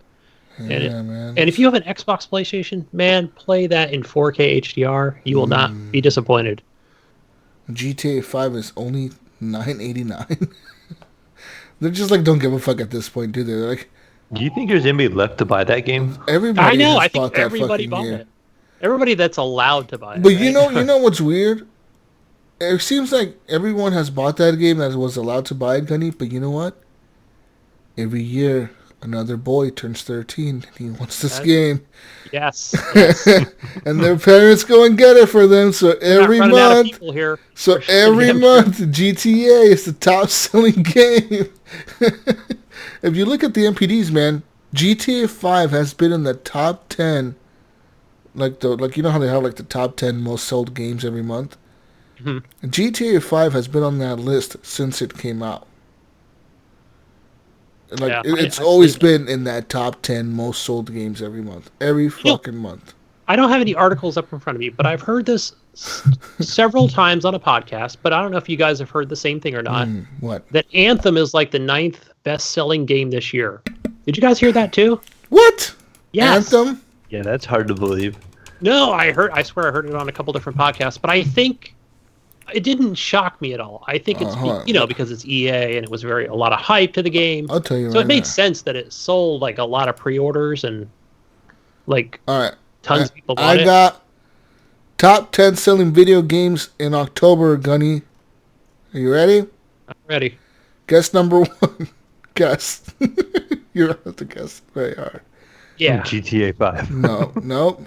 What was the biggest game that released? Yep. Call of Duty, number 1. Outer Worlds is number 2, actually. That's crazy. Yeah, people were buying that on PS4. $60. Luigi's Mansion 3 is number 3. Madden NFL 20 at number 4. NBA 2K20 at number 5. Ghost Recon Breakpoint, number 6. WWE 2K20, that fucking turd fucking pile of a game. Number 7. FIFA 20 is number 8. Borderlands 3 came in at number 9, and it was number 2 the month before, so it's still up there. Wow. Ring Fit Adventure, Gunny, number 10. Damn, are these U.S. numbers? I can't remember. Yes, this is all by, I believe, the United States, or it could be worldwide. I don't know. A lot of Switches out there. So, but, this is the U.S. top 10. All right, listen, now, this is top 10 selling video games year to date. So this is from, like, the beginning of the year to now, all right? All right. Call of Duty is number 1. It's already outsold everything else. NBA 2K20, Madden NFL 20, Borderlands 3 is at number 4, Mortal Kombat 11 is at number 5, Yep. Kingdom Hearts 3, number 6. Tom Clancy's The Division 2 is number 7. Anthem is number 8. Yeah, see? I was really... Smash Bros. Is number 9, and Grand Theft Auto 5, number 10. Holy shit, Anthem? Well, I think because... It had so much hype, though, right? Like, in the beginning. And a lot of dollars behind that whole campaign, right? I mean, if you didn't see it on a billboard or a side of a bus... Everyone was all hyped for the stupid Iron... Everyone wanted to be Iron Man. Let's be real here. Right. And they wanted to be Iron Man on day one, right? So that was the whole pre-order, buy it the fucking day it comes out, that it's... Yeah. Buy it the fucking day it comes out. If Anthem is like the number 8 selling game of this year, do you think EA is really sitting there back thinking that the game was a flop? Well, it wasn't a flop. Well, wait, no. But it might have been the number 8 best-selling game of the year, but they wanted it to be the number 1 best-selling game of the year. Yeah, that's why it was a failure to them. You know what I mean? Right. Like to us, we look at the numbers and we're like, well, that must have been a great sale. You sold 20 million copies. And they're like, yeah, but our prediction was we were going to sell 50 million copies. Like, that was our predictions. When we made the game, we told our investors we're going to sell 50 million copies, and we only sold 20, so this is a failure. You know what I mean? So, guys, I have a statement and I have a question for you guys, because I wanted to ask this last week. Because, again, I heard that several times the last couple of weeks about this being high up on the number 1 sold list, or, big sales. So, my statement is that, again, you had all that hype and, and a lot of advertising dollars behind this game, and it comes out, and some people loved it, a lot of people didn't, and then they came out, what was it, last week or the week before, we're just like, yeah, we're gonna make the major updates. You guys read a news article on that, and big changes are coming to this game to really just make this game so much better, right? So my thought on this is that they're only saying that, I just don't think you can really shine a turd. I totally believe that. I don't personally hate the game. I never played enough of it personally, but I think this is really just a lot of PR spin and things like that because of its high volume sales, they just don't want to anger their fans, the people that bought this game, the next time around that this comes. So Jesus just left. But Mayo, what do you think? I think they're just kind of spinning this whole thing. I don't think they're going to fix it to make it something that's enjoyable or playable. Yeah, I don't think so either. I think you hear about all these people leaving development of it and stuff, or working on it, or they're going to work on these other games, that I think they're done supporting it. Absolutely. Well, okay, because we read the articles. I mean, I guess just, us sitting in these chairs and we're reading a lot of those articles we read, and those were from the guy from Kotaku, Jason right? Schreier. Jason Schreier, right? Didn't he go down there? He sat with a lot of them, and they were just talking about how they were just on the verge of mental breakdowns, and this is not just bullshit. This was actually like, look, we fucking hate this engine. We hated working with it. It was just awful to try and get this game up and running on the whatever, the Unreal Engine or whatever they were using at the time. Frostbite. So yeah, I just was like, so I don't see, who are they going to get? The same team, some new fresh eyes on this thing. You know what I mean? So yeah, so maybe because the article we read last week was talking about revamping the game and kind of being quiet about it until they revamp it. So maybe they are going to bring some new eyes in. Maybe when these people have left, they're going to bring in some new talent and try to spin the game in some kind of way. But yeah, I just don't really see it. I think the game is kind of done. So here's the real question, man. How long before people just look at EA and go, I'm tired of the lies or whatever. You know what I mean? Maybe I just won't pre-order this next whatever game they're gonna, pop out. With there's something that's new and fresh and it's from EA. Yeah, I don't know. What I mean? We might have seen a little bit of that with Star Wars.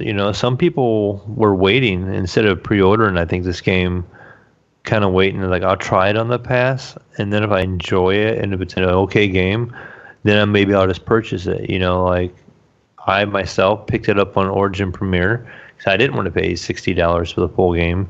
And then if it didn't turn out that good, or if it was kind of overhyped early on, Right. So I went ahead and did the $15 what I would call rental, and get it for a month and play it and get my take on it from there.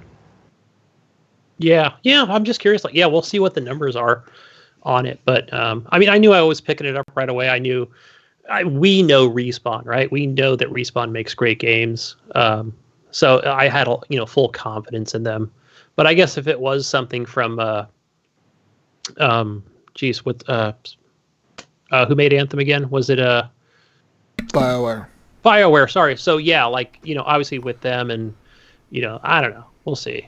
So that's just my take on it, guys. We keep saying that the EA had their little claws in like Anthem so much and different games, but you see everything that Respawn has done with Apex and now Star Wars. It's like, does EA have less of a grip on Respawn than they do other companies, or how is Respawn able to produce these games and keep microtransactions out of their stuff, and and release Apex with such short notice? And, they worked on that game without EA knowing for a while. I think, okay, you've got Vince still works there, Zampella, right? Mm. He still works there at Respawn. He's, again, part of EA, but he's from original Call of Duty. You know what I mean? So he's got tons and tons of experience. I'm sure he can just get on that phone and tell EA back off. All right, we're doing something here, right? So I think that's the real difference, between them and BioWare. My guess on it.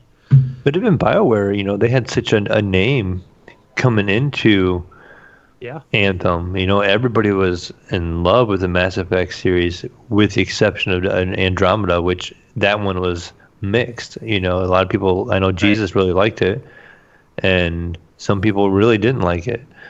But even they had a pretty good reputation coming into Anthem before this happened. Yeah, and I think the Dragon Age game was actually pretty good. I played it for quite a while. I think that BioWare had a good reputation. I think they've, in the recent games, have shown that they've lost a lot of good talent over the years. I mean, ever since Mass Effect 3, really, it seems like every game they release has kind of been slowly shittier and shittier. You know what I mean? Well, even Mass Effect 3 released to like a big hoopla with that ending. Everyone we hate the ending, right. And then they bent to the will. I was like, wait a minute, Mass Effect 3 was good, but they apologize. Oh, we apologize, and we're going to re-release and patch the ending. And then they did that for everybody, and that's when like everyone figured out, whoa, we complain enough, they're going to listen to us. And then Dragon Age released, and then that was kind of like a okay game. Everyone was like, oh, okay, this is fine. But then Mass Effect Andromeda released, and everyone fucking hated it. Like, fuck, this is shit. Where's Commander Shepard? And everyone fucking hated it, but it just wasn't a finished game, right? It was just they just released it unfinished, kind of like what they did with even people that finished it though don't like some of the story, the way the story was set up, or whatever, the way the missions were set up. Yeah, I feel like there was too repetitive or whatever, I liked the game. I thought it was all right, but I mean, and then they released Anthem after that. Yeah. And, so I was just looking at like general public audience people that they're probably looking at just like EA. They don't think, oh, that's BioWare, that's Respawn. Okay, like they don't actually do their homework. They're just looking at the side of the billboard, talking to their friends. More in general, as far as like whether they're going to pre-order, definitely put their money down. As far as money, as far as Respawn and EA not really fucking with them, I think it's just. I don't know what it is. It must have been some part of the deal they made when they got bought out or something. Yeah. You know, where like maybe like Respawn told them, or Vincent Peller or whatever, whoever owns Respawn at the time, they're like, you know what? You can buy us out, but you're not going to tell us what to do, really. I'm sure there's got to be something in that. We talked about it before. It's got to be something in that contract, right? Yeah. Because I'm like almost certain that by the end of 2020, that contract probably needs to be silently re-signed, or Vince can just take that thing and say, goodbye, Felicia. We're going to make our own thing. Well, I'm looking here at an interview back from what year was this interview? This interview was back in 2017. So this was right. This was right at the time when EA bought Respawn, right before Titanfall 2 or whatever. So it's probably a 3-year contract. And so they bought him, right? And they were interviewing Vince and Pilla about why they went to like EA. Like, everyone hates EA, you know that, right? And they're like, yeah, like we know people hate EA, but we feel like it's time for us to join like the big leagues. Like if we don't join like with the big publisher like this, then what the fuck, like they had no chance. Pretty much is what they're saying. Of course, it takes money to make a game. So they said that with total sense. Yeah, they said that with the money that EA can give them and the resources, they can make bigger games, which is what they want to do. But they said they also want to keep their creative freedom. So that's just part of the deal. They said that their creative freedom, but they're gonna make a Titanfall 2, and they're like, yeah, we're gonna make a Titanfall 2, and we're gonna make a new Star Wars game for them. So. And bam, here's a side bonus right here, Apex Legends. Yeah, and then they made Apex Legends, which makes another $1 billion for them. You know what I mean? So it's obvious that if you're EA and you're watching these guys do all this, you don't fuck with them. You just leave them alone. You're like, yeah, whatever. Yeah. You guys do your thing. You guys are the good team. Fuck those BioWare fucking assholes. Fuck you, BioWare.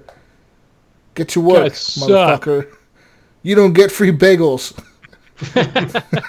Yeah. You pay for your bagels, bitches. Cafeteria on the west side wing of EA. You guys stay down there in the basement. Respawn gets to eat where the executives eat lunch. All you assholes eat down there. Free coffee all day. You guys eat at the bottom floor. Go pay for your bagels.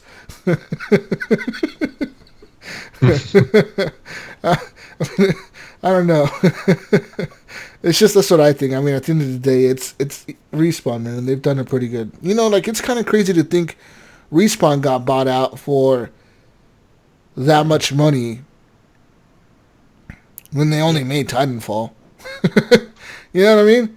Right. They had only made Titanfall, and they got bought out for like $455 million or some shit. Yeah. That's a lot of cash. Yeah. Hey, but what else did I play? Going back to, that's we sidetracked there. I wanted to, let's see, Remnant from the Ashes. This is on Xbox Game Pass. I had no idea about this game. So yeah, I fired that up today, and then I had Vetterholic sending me up invites. I'm like, okay, it must be multiplayer, but I had to go through like this tutorial first. I think this was a recent edition. I think this was right after EXO. I think this is one of the games they kind of launched right around that time on Game Pass. Okay, because I think, I saw it on PC and Xbox. Downloaded it on Xbox. Graphics are just okay. I couldn't tell you if it's running in 4K or not, but I think it is. It's like totally get this vibe of like a Fallout 3 almost, in a sense. Because you're down in this, the first thing is you're on this this small ship, and you shipwreck onto this island. Boom, and then you're like in this vault for like the next hour and a half. You're just basically just walking around talking to people that are like, hey friend, you want to join us in our cause or whatever. But I think I had to go through like this tutorial first before Vetterholic can join up on me. But and then you get to choose between whether you want to be I think it was like 3 different options. One of them, like you can scrap goods or something, like you have better perks at scrapping shit, basically. The other one's like a hunter, and I forgot the third one. But so far, like the shooting seems pretty solid. I will say that. I remember when it came out on the PC a while back, and I almost bought this game multiple times. And I'm glad I've seen that on the Xbox Game Pass. So I have it downloaded, but I haven't played it yet. So yeah, so I don't want to check it out. But I will say what Vetterholic said, because he's played this game a lot more. I don't know if he said it was 4-player co-op or not, but he said, yeah, this is kind of Dark Souls-ish, like where it's very grindy. You go to these different areas, you'll fight enemies, you'll fight a boss. You get this scrap, you can turn in for money to upgrade your guns, things like that. So I don't know, we'll see how it turns out, or just how difficult it becomes. I'm not a Dark Souls guy, so I don't know. But yeah, it's all right so far. And the other thing, I know that you've been playing this, Mayo, that Project xCloud. I was able to get into the beta as of last week.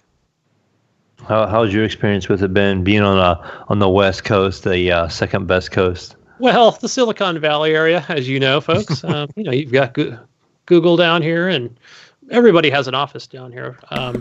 Gunny rides a Segway down the sidewalk. I mean, and free Wi-Fi for everyone. Birds are chirping. I thought Gunny just had the moving sidewalks. Oh, right. Yeah, of course. I don't actually, my legs don't actually move. Cause all the birds are dead around Gunny because of all the free Wi-Fi pumping through the air, killing a lot of radiation. The birds. Down here in Mountain View. All the mutated pigeons with 3 heads flying around. Yeah. Yeah. Oh, shit. I was born with 3 eyes. Mm-hmm. Yeah. But no, so far, like, I started it up using my T-Mobile LTE. I don't. Jesus, do you use LTE or do you use 4G? Whoa! Let me ask you, because I almost never put it in 4G because it's always recommended for LTE for faster loading. If you're scrolling through Facebook, pretty much is always LTE. Yeah, most LTE. networks. Yeah. So I did that, and then I'm trying to think of what I started out with first, because there's 40. There's 50 games now on there. 50 games. There was quite ridiculous. A bit. There was some. It's a lot of fucking games. And there were some games I didn't recognize that I was like, what the hell is that? I've never seen that on Xbox. But today I played F1. How does that run? That ran pretty good. I will say that. Getting the controller to hook up to my Google Pixel phone, I'll go back to that in a minute, because I don't think it's on iOS devices yet. Okay, I looked on the app today and I was like, nope, not there. I will say my only thing is just that it's a small phone. It's a regular Google Pixel phone, so I got to wear my glasses like I'm using now. And some of that text is pretty darn small. But as far as, as far as like lag goes, I haven't really noticed much. That's using the LTE and also just on my fast Comcast here at home using Wi-Fi. Like it totally feels the same for me. I did try it. So I went where my job site is in the town of where I work at. It's T-Mobile sucks. So I went up to a larger city where I'm at on Thursdays, and I was like, okay, fuck, that seems to work pretty damn good. Like all around, like when I get 4 out of 5 bars on my cell phone. So I feel like 4 is like optimal. And again, just playing. What the hell did I play? I'm trying to think. It was F1. It wasn't State of Decay. Shit. I don't know. Oh, it was Borderlands. Borderlands 3. And what the cool part about it was, you get the option of Borderlands 1, 2, or 3. And it totally got me right into my last save point, which I thought, awesome, man. I didn't know that it actually goes from the cloud. I thought it was okay, this is a total separate thing, from your account. So yeah, that was pretty cool. And no lag, any real lag issues that I found. I don't know. What did you find, Mayo? What did you think about it? For me, over here, I had a little bit of lag on my end with the controller. So my input, anything I would do would probably be, I would say, a half a second delay with the controls. Mm-hmm. But this is over just my Wi-Fi at the house. I actually wasn't able for the longest time to be able to do it over cellular, and I haven't even tried it over using cellular. I actually, while you were talking about it, I just turned it on mine. So I'll try and give it a shot on the go to see how it does over cellular. But yeah, my Wi-Fi, and even though I have fast Wi-Fi here in Ohio, I have a gig down. My in-house Wi-Fi, I think, is around I want to say like 50 meg or something like that per device. It like separates it, and so it's not as good as like hardwired in, just due to limitations of the router.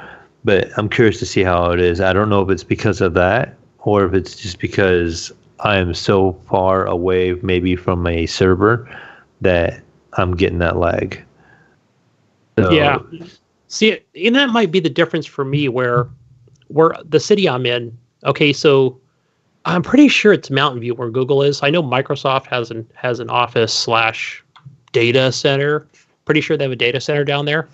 So that could be it, right? That I'm so close. mm-hmm. You know, maybe that hour and a half distance, whatever it might be, 60 miles. I don't know if that even makes a difference.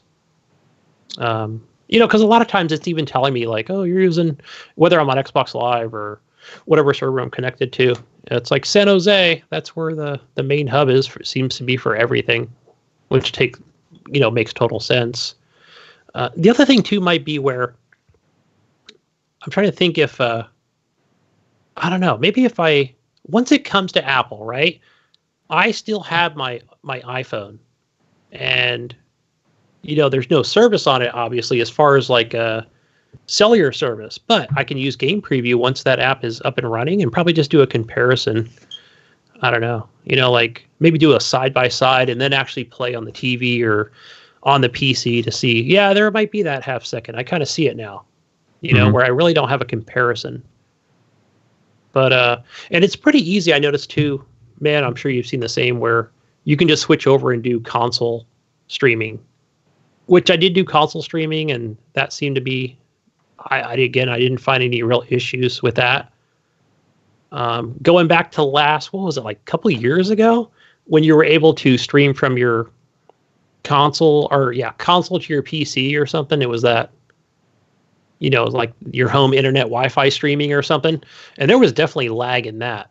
But, yeah, I think that was one Jesus was talking about. He would try to stream, and he was having a lot of lag with it. Yeah, I tried that. And for some reason, like I experienced lag in that. But maybe this time they got it figured out. I think so. I think now that they've had a couple of years. Definitely. Yeah. Some tweaks and perfections. That's cool. Yeah. Anything else you played, Gunny? No, I don't think so. No, I think that's all I played. What about you, Mayonnaise? Well, I started off, we talked about Fallen Order, so I dabbled in that a little bit. And before the show, before you joined us, I was talking to Gunny.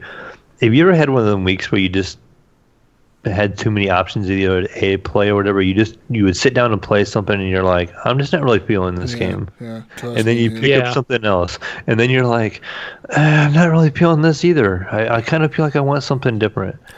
And that was me. I felt when I fucking played like Outer Worlds, and I'm like, you know what? I really want to play Red Dead. And I go to Red Dead, I'm like, you know what? I really want to play Star Wars. I go Star Wars. I'm like, you know what? Fuck all this. I want to shoot shit. Let's go Call of Duty. And you go Call of Duty, and you're like, do I really want to play Call of Duty? Maybe I just want to play a strategy game. Then I end up fucking launching like Civ or something. Then I'm playing Civilization. I'm like, yeah. Then I was like, what the fuck is Jesus doing playing Civ? See, that's what I did last night, Mayo, where I was like, yeah, hell yeah, Star Wars. I'm going to play. No. Then I downloaded Breakpoint and ended up playing that for like 4 hours straight. Or I'll end up playing fucking Frostpunk for 6 hours. Oh, yeah, I'll do that too sometimes. Like, what the fuck am I just here making choices for 6 hours? Right, you're playing the what am I going to pick game. Who am I going to kill next game?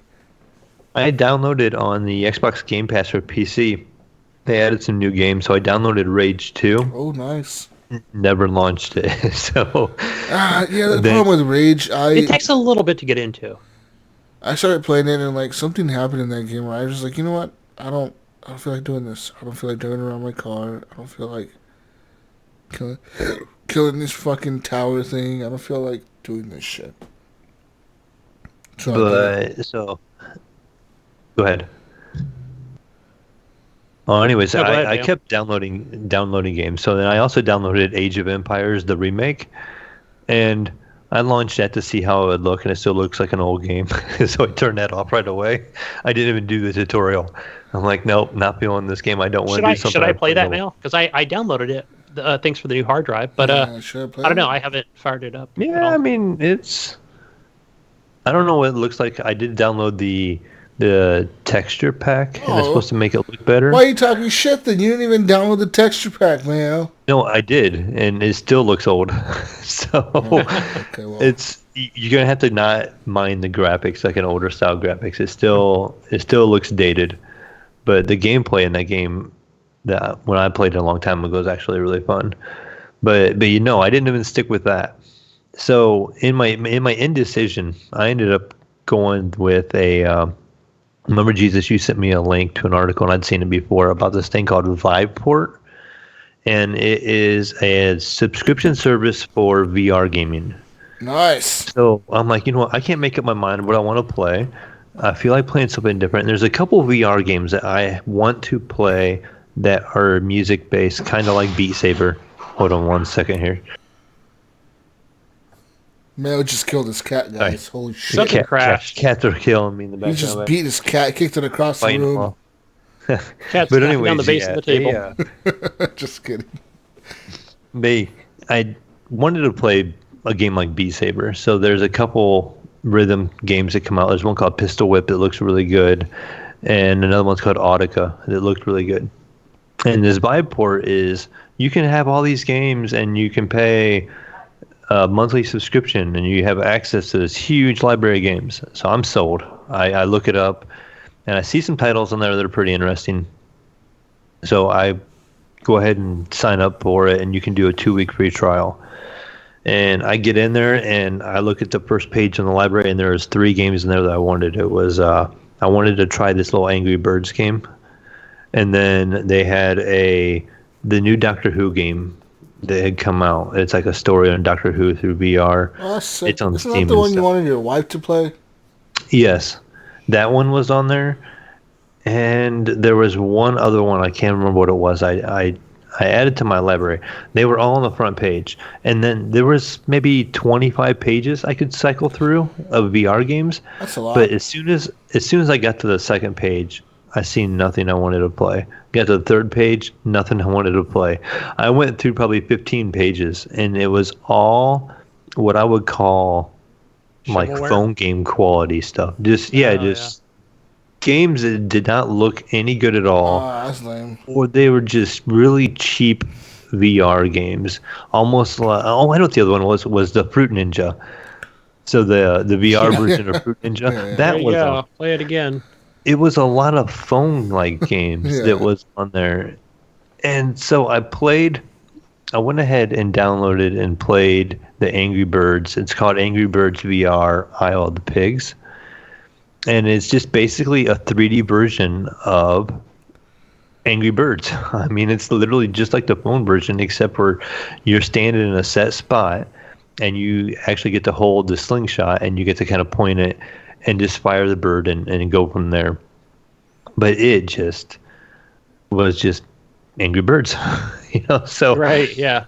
Clone. At that point I was kind of frustrated with it already, and I just went ahead and just uninstalled the games and just canceled the account like one day in.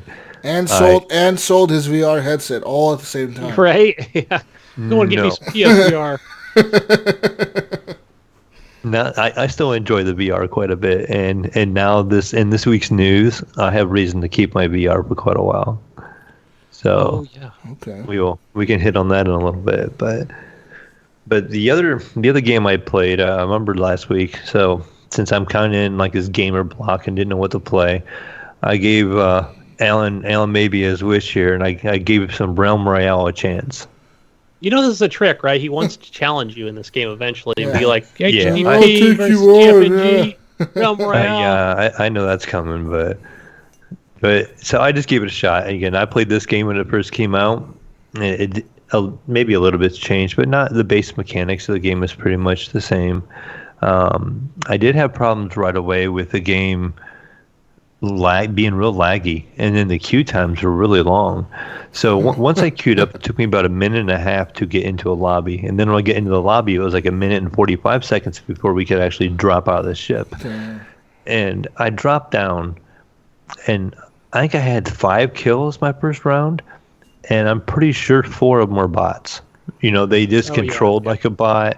They didn't act smart at all, and it is almost like the game was just trying to feed me bots. The first couple rounds, I played maybe 5 or 6 rounds, and all my rounds I had 4 or 5, 6 kills, and I could just shotgun them. I could probably be 100 yards from away and just shoot at them with shotguns, and they would just stand practically in the open and try and shoot at me. This is no Fortnite Aid filler. Yeah, so Okay. But I mean, it's the game. I had a couple games where it Gunny. just that lag. It's all bots.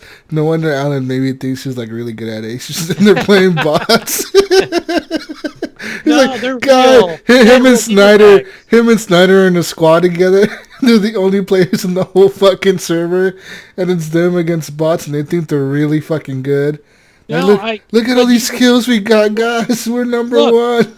Look, it's a real player. It's body 84793 on my friends list or on the Xbox Live thing. Look, he shot back at me. That means he's a real player. Jesus, I'm really good. I finished a 3rd place already in this game. Wow, My Oh second yeah, we got a try. contender here. Wow. Got Alan. And I used a gray shotgun through the whole entire game that round.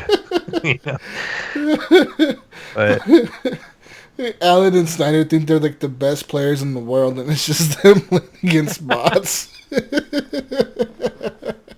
I feel like they need to do something with that lobby too, because that lobby, when you first jump in the lobby, everybody's a warrior. So you look around in the lobby and there's 25 or 50 people that are popped in, and they're all the same character skin. And then all of a sudden those kind of start changing to the different classes and stuff like that. But why is there queue time once you get ready in a lobby a minute like 45? Well, they need the ready developers in the background filling it up with You body number activate 18, the bots. body 44. Okay, well then why does it take a minute 45 to find bots? All right, guys, how many bots do we need for this match? It looks like we need 60 bots for this one. We got 12 real players. We got 12 people join this one, right? Let's fill it up with bots. Oh, shit, that's sad. But that's pretty much like all I played this week. I did a little bit of Realm Royale. I downloaded Paladins for him also, but I didn't get that far. More bots. Yeah. Smarter bots and Paladins. First person view bots instead of third person view bots. We got 2 kinds of bots. The best kind. Good bots and better bots. Autobots roll out. All right, dude. Evidently too, I created a high-res account at one point in time, and I couldn't even figure out how to log in, so I had to mess around, and I gave up. I couldn't even. It never gave me an option to reset my password. What? It just kept telling me my username was already in use and my email was in use, but it would never let me reset my password. So I was guessing, and finally I just gave up and signed in as a guest, and just played it as a guest, so it didn't track any of my stuff. So. I don't even know how to sign on to my high-risk account. What's Gunny doing? Look at him. He's just throwing his hip out of place over there. Yeah, his Gunny's over here doing fucking stretches and shit on the screen. What the hell are you doing, Gunny? Well, we got to remember that Gunny is living the single life. He's probably been sitting in that chair since probably 9 o'clock this morning. Sitting there all day long, stiff That's back. an ice pack on my back, by the way. Fucking Gunny. Gunny's like, that's an ice pack. My ass ain't that big, boys. Oh, really, it's not, guys. I know. I was like, oh, they probably saw that. Yeah, here it is. Anyways, anything else, Mayo? No, just that little bit of VR stuff. I did play some Beat Saber. I got into that. Downloaded the mod thing for it again and went back and did some mods. Downloaded a ton of soundtracks, so you can do pre-made playlist. But the problem is, Jesus, maybe these are for you, is they were way too hard for me. You can't change the difficulty in some of the games, and they were just hard. I'm like, this is a really cool song I like, and I would try it, and I would fail 20 seconds in. I haven't played Beat Saber in such a long time. I need to get back to it. That shit is hard. Yeah. Like I said, And I'm just- stuck. I'm and that's stuck in still- like these hard. Like I'm stuck at the top, dude. Like I only need like 5 more songs to beat the game, the campaign, and I can't get past these songs. How did you get past? I am still stuck. I've tried it a couple times on the campaign. The ones where you have to minimize the movement, because Use your hand. Like don't move your arms. Just use your wrist. Like literally, just Yeah, move see, I your. think Just that flick was- your wrist. I feel like I'm using my wrist and even stepping to the sides. Like sometimes they'll come at you and they're further apart, and I will try to step to the left or to the right even, and so I don't have to move my arms at all to cut. And I still mess it up. So Yeah, try to. Yeah, just use your wrist. You can't move your arms at all. Like pretty much, you just can't move them at all. It's fucking weird. Is that because like moving your arms takes too long? It's too long of a. Well, it counts as movement. it measures your movement, so you Yeah. have to limit how much you can move. Like during the whole song, you can only move 500 meters or something. Oh, so you're like Mr. Roboto the Yeah, whole so time. you huh? can't like move your arms like more than 500 meters throughout the whole song, or it automatically fails you. Ah. It's fucking hard. You're like a mime almost. You're like moving your, Yeah. just like barely moving your fucking wrist and shit. I was like, what the fuck are you doing? You're just like barely moving your wrist. Yeah, you gotta use your Jedi powers, Mayo. Yeah. Get that wrist action. Yeah, I think maybe that's what it was. Maybe all the Star Wars talk made me want to play it. Maybe that's why I dug back into it again this week, because having the lightsabers in my hands, playing some Beat Saber. Be the Jedi Master. And I just happen to think too, which game I really dropped off of in VR was the Tetris Effect. I haven't touched that one in a long time. I beat it. I beat the journey mode. I beat the beginner mode, I think. Yeah. That was pretty long. That surprised me how long. It's fucking like, it's a lot of missions. You're like, holy fuck, dude. And then once you beat it, you unlock like the Nintendo version or whatever. Like the green screen, like background's like a Nintendo or whatever, like a Game Boy. Yeah. That one was pretty cool, I thought. I was like, oh, I remember this. Tetris.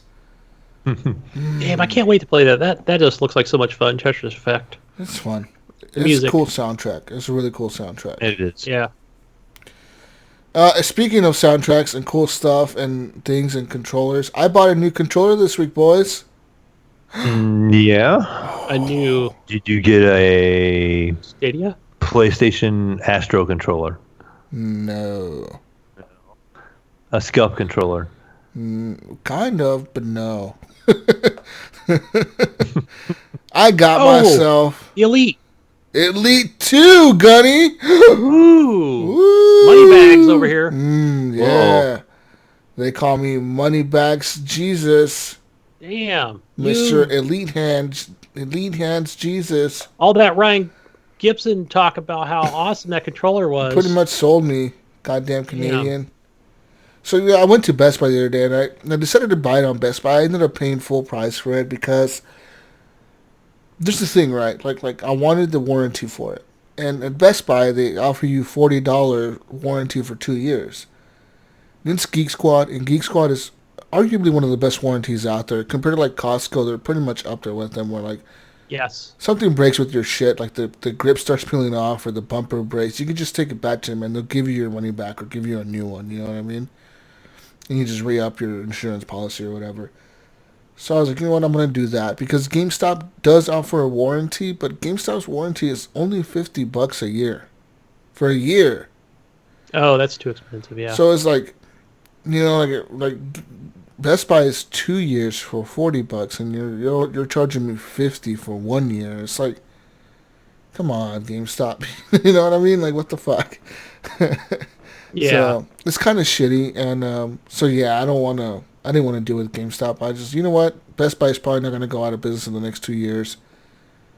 I'll just go with Best Buy. That's probably why they're charging more, because they probably want the money up front. Yeah, it's like you were going to close in 6 months. Yeah, so I just went with Best Buy, and actually I showed up to the store, and they didn't have them on display at all. They only had the Elite Series 1 on display, and I ended up asking one of the chicks. It's kind of weird, you know, going like Best Buy in these fucking places where like people come up to you like, well, what are you looking for something, sir? And the game section? I'm like, yes. I'm looking for an Elite 2 controller. And the chick was like, oh, yeah, I got one in the back. I'll be right back. And then she went and got it. And, yeah, it ended up being like $220. Damn. Which I thought they were 170. The warranty, remember? Oh, right, yes. So, like, yeah, it's 180 for the regular, like, just the price. And then you do get a 1 year, I think, no. These do not have a 1 year warranty on them, people. Heads up. No, they don't. And on Reddit, some people have been claiming that theirs have already started breaking. So, heads up. The Elite Controller 2 only comes with a 90-day warranty standard from Microsoft. That's it. So, if your shit starts any kind of problem on it within the first 90 days, you make sure you contact Microsoft and get your shit exchanged. Because that, in my opinion, is ridiculous. That's a ridiculous move from Microsoft. And I think that it is stupid for Microsoft to just... You know why they did that, Gunny? Because of... I would say because the Elite 1 had so many issues. That, but I'm going to say it's because of the internal battery. I think they know that internal battery is going to start deteriorating faster than what they really claim it's going to do. Yeah. And I think they know that before a year is up, that battery won't hold 40 hours of charge. So I think they know that, and I think that's why they're limiting the warranty to 90 days. So, like, yeah, most people, their batteries are going to be good for the first 90 days, but, like, maybe 6 months from now, 180 days from now or whatever. Right, it'll their shit will start deteriorating and their battery won't start working as good or whatever, you know, like the battery won't hold as much charge. And that is some bullshit-ass move from Microsoft. I think it's bullshit, and I think people should really, like, kind of be pissed off about that, you know what I mean? Because that is kind of like a bullshit fucking thing move by Microsoft to do. You know? Like, okay, so about the battery thing, I thought you always see like people commenting on things or they don't have an internal battery, boo boo boo, right? So now that they do, I don't know. I mean, that was the thing where people always praised the PS4. I mean, I don't mind it. Controller. I don't give a shit. I think it's going to be fine, but I think some people's batteries will wear out, or there's some issue with them that Microsoft saw that. There's a reason they did 90 days, Gunny. They just do 90 days for no reason. You know what I mean? Right. So that makes more sense regarding there's the battery. There's something wrong with it. You know, something wrong with the controller. There's people that are just going to be, you know, they're going to play for abusing it. There's people that play for 2 hours a day, and there's people that play for 18 all day, hours a day. Yeah. So, anyways, as far as the build quality is great. Compared to my Elite 1, it feels good. It feels just as weighty. It's not a little bit more weightier. The triggers have like they have like little ridges on them now, like little bumps on the back. So it feels like there's like a little like a texture to the triggers now. You know, they're not solid like they're not like the bumpers where they're smooth. They're like got like this little like dots on them or whatever on here. And the grip goes around here to the back, so it feels good. The paddles are a little bit shorter, so they don't get in the way as much. The internal battery is actually really neat because, like Ryan said, you can plug in your case. The way I have it set up is where I have my case plugged in to the USB-Cs to the case. Then when I'm done playing, I just set this in the case, and it starts charging the controller automatically. That's cool. So, yeah, it's not just a wire just dangling off the side of your, you know, wherever you have that plugged in. You can actually remove... I can remove the little charger thing from the case and put it on the desk if I really wanted to, but I like the case. I like the way it sits in there with all the stuff. As far as the tension on the paddles, you can adjust the tension on them, which I have done so, and I made it a little bit tighter. I have it on the medium settings for Call of Duty and shit. The way I like it. It feels good. And yeah, the build quality is great. I mean, everything everyone else has said about it, it's great. It's a good controller. It's $220, a lot of money, yes. Is $220 crazy amount for how much I play? No. Like no. I fucking game a lot, dude. You know what I mean? And you guys know it. I know it. I mean, I fucking know that I game a lot, so I'm going to be using it quite a bit. I already used it a shitload this week with Star Wars and shit and Call of Duty, you know? So, like... And I've only had it for like 4 or 5 days or whatever, you know? So I feel like I'm going to get my use out of it even within the first 6 months, probably I'll get my use out of it. Yeah. I bet if you logged your hours that you actually use that thing over the time of your next 6 months, what your cost per hour or whatever you'd want to call it would be minimal. You know, it'd be like 2 cents per hour. I game a lot. And then you think of it that way, and it's worth it. Yeah, and I gave him a lot, and some people are like, well, why would you pay that much if you can pay $40 for a controller? Yeah, but why would I do that when I'm going to be replacing the controller often? You know what I mean? If I want a good gaming experience and I want to feel comfortable, like I want the way the paddles sit on there. Like I have the higher paddles. Your thumbs feel less fatigued. I'm not going to lie, when you have those taller sticks on your thing, your thumbs don't get as tired, you know what I mean? It's hard for PC gamers to understand that because on a keyboard and mouse, you don't really feel that fatigue, that gamer's thumb shit. But that happens to people, man, on controllers. It really happens to me sometimes where, like, you're just gaming so hardcore. You know what I mean? Especially playing Call of Duty or something where you're just gripping the fucking thumbsticks and you're just gripping the shit and you're just fucking shooting and like, your thumbs are just constantly moving, turning the character around and all that stuff. Your thumbs, like the next day, if you pay attention to your thumb might sometimes be sore. Like you're like, holy fuck, like this thing, like fuck. Right. Chill the fuck out with this thing. It's gonna break my thumb. And having those taller thumbsticks or whatever does help. I did notice that the thumbsticks on this new Elite 2 controller, they're different from the Elite Series 1. The Elite Series 1 had, in my opinion, a little bit better thumbsticks. Because I have both of them here right now, and I could look at them both, and one of them has like the little edges on it, like the Elite 1 on the edges had like these little like ridges. This one is kind of like they're both smooth on the controller, like on the thumbsticks. They're both like they're smooth all the way around, so it's kind of weird.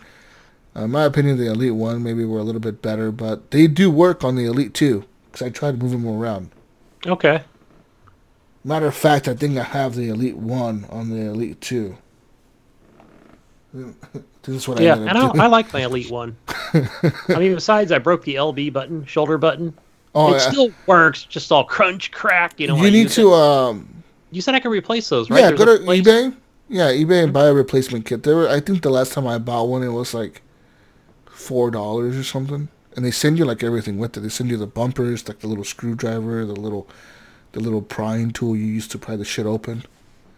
Yeah, they send you everything, and they pretty much all you gotta do is sit there and watch like a 2-minute YouTube. Like turn on YouTube on your computer screen and have your desk clear. Just take your shit apart and put it all in there, and you'll be able to replace them. It's just a little fucking thing that you'll see exactly where it breaks. It usually breaks on like that little inner piece in the middle because it's so thin, dude. It's like it's thin as shit, and because the Elite 1 is designed like the original version of the Xbox One controller, which for some reason they never ended up changing that on the Elite 1, which I thought it was stupid. But the original Xbox controllers, the Xbox Ones, they had like this really thin plastic thing, like really thin. It was probably like way less than a quarter inch. Like it was thin as fuck, and it was going through the controller to the middle part, and that's what holds your bumpers to the whole controller. Like a hundredth of an inch. Yeah, and as you're tapping the RB a lot, that little plastic fucking thing is gonna break eventually, And the new controllers, they have like a theirs is more like a quarter inch. It's like a flat piece of plastic that goes all the way around it, but it goes like to the top, but it's way longer. Like I said, it's way thicker. It's like a quarter inch almost, but it's a flat, big piece of plastic, so it's gonna take a lot more pressure to break. You'll probably never break it. Yeah, I want to say I had it. This is maybe about a month ago. I dropped it off of this table that I'm using right now. I'm trying to think. Did it? I think it hit the chair or one of the wooden stool thing. It's like I'm like, man, it did not take much for that thing to break. So, but other than that, it's a great controller. Even the Elite Series 1. Yeah, I really love to get a Series 2 eventually. Yeah, and like I said, the reason I went with Best Buy was because of just the warranty. I'm a big sucker for warranties, man. Because I know how much shit will break. You know what I mean? Like, shit just goes bad, and even to GameStop's credit, which was way more expensive in that sense, where I know what you're talking about. You can walk in there and go, just give me another controller. Okay. Yeah. That's part of the warranty, but definitely go with the 2-year, not a 1. Yeah. And I think for the consoles, GameStop is priced not too badly. Because I think when I bought my Xbox One X there, the warranty for like a 2-year warranty on it was like $80, which isn't too bad. It's $40 a year if you think about it. Yeah, that's not not terrible bad at all. But yeah. Anyways, That's the Elite 2 controller, guys. Check it out if you're interested in it. I know most of you aren't. Most of you are thinking you're fucking crazy, Jesus. But like Mayo said in the past, like we spent money on... Like literally, I was thinking about that, Mayo. I was sitting there and I was looking at like gaming keyboards and mouses. And the shit was like $89 for this fucking like little mouse pad, or like $150 for this keyboard. I was like, yeah, we talk all this shit about the Elite controller, but look at these fucking keyboards at this store. You know what I mean? Like all this shit is like easily over $100. A fucking mouse is like 120 or whatever. It's like, what the fuck? Wait a minute, Jesus. We're not clowning on you here. We're not giving you shit because you paid $220 for the controller. You're supposed to be PC Master Race here. You got rid of your Xbox X, your Xbox One, man. So you can't have a new controller if you're supposed to be PC Master Race mouse and keyboard, dude. No, because there is games on the PC Master Race that require a controller, such as Star Wars. There is. Even Star Wars, I think at the beginning of that game it says we recommend a mouse or a controller over mouse and keyboard. I remember it saying that. Yeah. Fine, justified then.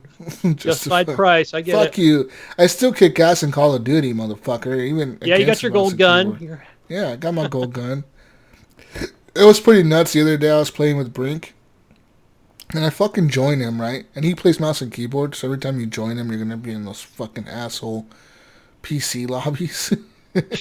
And we joined a lobby, dude, and it was all like Blizzard account. Like you can see that everyone was playing on PC, but everyone was mouse and keyboard except for like Jesus Walks a Lot. I'm like, I'm going to get fucking wrecked. And this was like my first match after not playing Call of Duty for like the longest time, because I've been playing Star Wars and shit and Red Dead. And dude, I got my ass handed to me. Like I didn't come in at last. I was like in third place, but I still felt like I died way more than I should have. Like these motherfuckers were like sniping me from across the fucking way, like just like a headshot, like boom. I was like, oh, you motherfucker! Like you could tell they're using like one dude. He must have been a Chinese hacker, because his name was like all in like Chinese letters or whatever, and like his contact, all it said was like 2001 or something. And this motherfucker, like he was like he got play of the game or something, like you get play of the game, and he got like a triple headshot, like just like boom and turned and boom and turned and boom. Yeah. Like I was like, holy fucking shit, the accuracy it takes. Software. He must be turning it. Like that is nuts. That dude must different accounts. Fucking aimbot or something in this fucking thing. You know what I mean? Like that is nuts how quick he was able to turn and just hit those people in the head. Did you feel like that guy in your little video you posted today on Facebook? The PC versus console player where the guy has an arrow and he's trying to... I'll get you. I'll get you. And the dude's like, wait a minute, are you on console? He's like, yeah, I'm on the mighty Xbox. Bow down to your Master Race Xbox. He's like, oh, really now? They've been putting out some good videos. Those guys are fucking funny. Man. They're they funny put up as PUBG fuck. videos. I remember the first video I watched of them was a PUBG one a long time ago when PUBG was big, and they was talking about like the asshole teammate that won't revive you guys, but like they're all down like on a hill, like don't die, help us, Rowan, help us. And he's like, I can't go out there, guys. If I go out there, the guy's gonna shoot me. And they're like, help us! They're fucking crying. Yeah, like a sliver of health. Yeah. And he runs out there. He's trying to heal. That's what it was. Yeah, he's like, okay, I'll run out there. And he runs out there to go like revive one of them. And as soon as he goes out there, they're like, yeah, see, told you the guy would stop shooting at us. He like gets shot as soon as they said that. They have some funny ass ones. They have another one where like the imposter, the guy that goes into their squad and like he like says that he's Ben, but the other guy's really Ben. That shit's funny, dude. Watch people the Dirt League people. They're funny ass people on. The one video I that was hilarious. I want to say it was Nipron that posted it. I don't know if he put it on his personal page or not, but it was hilarious. It was the same guys, and they were talking about. It was like 3 men in a group, and then there was 3 girls, and they go out and like how to like catch a female or something like that. But it wasn't like sexist or anything like that. But I was like, well, they're in the club. Here? They're in the club dancing or whatever. Yeah, no, they do PUBG, and then recently I saw the most newest one they post was that Apex Legends one. They're making fun of like the finishing moves or whatever, like like that. Oh yeah, I see that one also. The guy like shows he's Mirage like dancing around forever. He's dancing for like 2 minutes in front of the dude. He's like, wait, I'm almost gonna get you. Wait, you thought I was gonna kill you there. He's just fucking doing the moonwalk around the dude. These guys are good how they can go from doing something like Discovery Channel or National Geographic to doing like video game stuff. They're pretty funny. And then they have the ones where like they're at the store or whatever, the Playtech store, that fucking like that fake store they set up where they do their skits at. That shit's funny. Those guys must have like bank, dude, because they have like a whole legit like fake store set up that looks like a real store. You know what I mean? And they like fucking do their skits and it's fucking nuts. Anyways, moving on out to, I guess, news, right?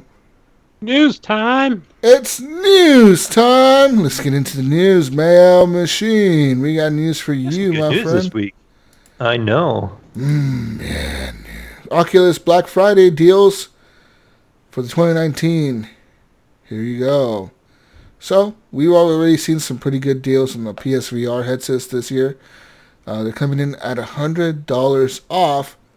But now Facebook's owned Oculus has announced a new Oculus Quest Black Friday deal, as well as Oculus Go, Portal Camera, and Oculus Rift S deals. After Valve announced Half-Life Alyx, a new VR-only game in the series set between Half-Life and Half-Life 2. Says here this game is compatible with the Oculus Quest and Oculus Rift S. Anyways, so once you buy the Oculus Quest headset, you get the Star Wars VR series, that Vader Immortal. So you get that for free if you buy the Oculus Quest, Gunny. That is an exclusive Oculus Quest game, by the way. So you get that for free, Gunny. You don't got to pay for it. Fuck yeah. If you buy the Oculus Quest before January 31st, then you got to activate it within 30 days of your purchase. So if you buy it on January 31st, you got to activate it before March 2nd to get that game for free. You get all 3 episodes for free. Also, starting November 28th until December 2nd, the Oculus Rift S and both versions of the Oculus Go will be discounted by $50.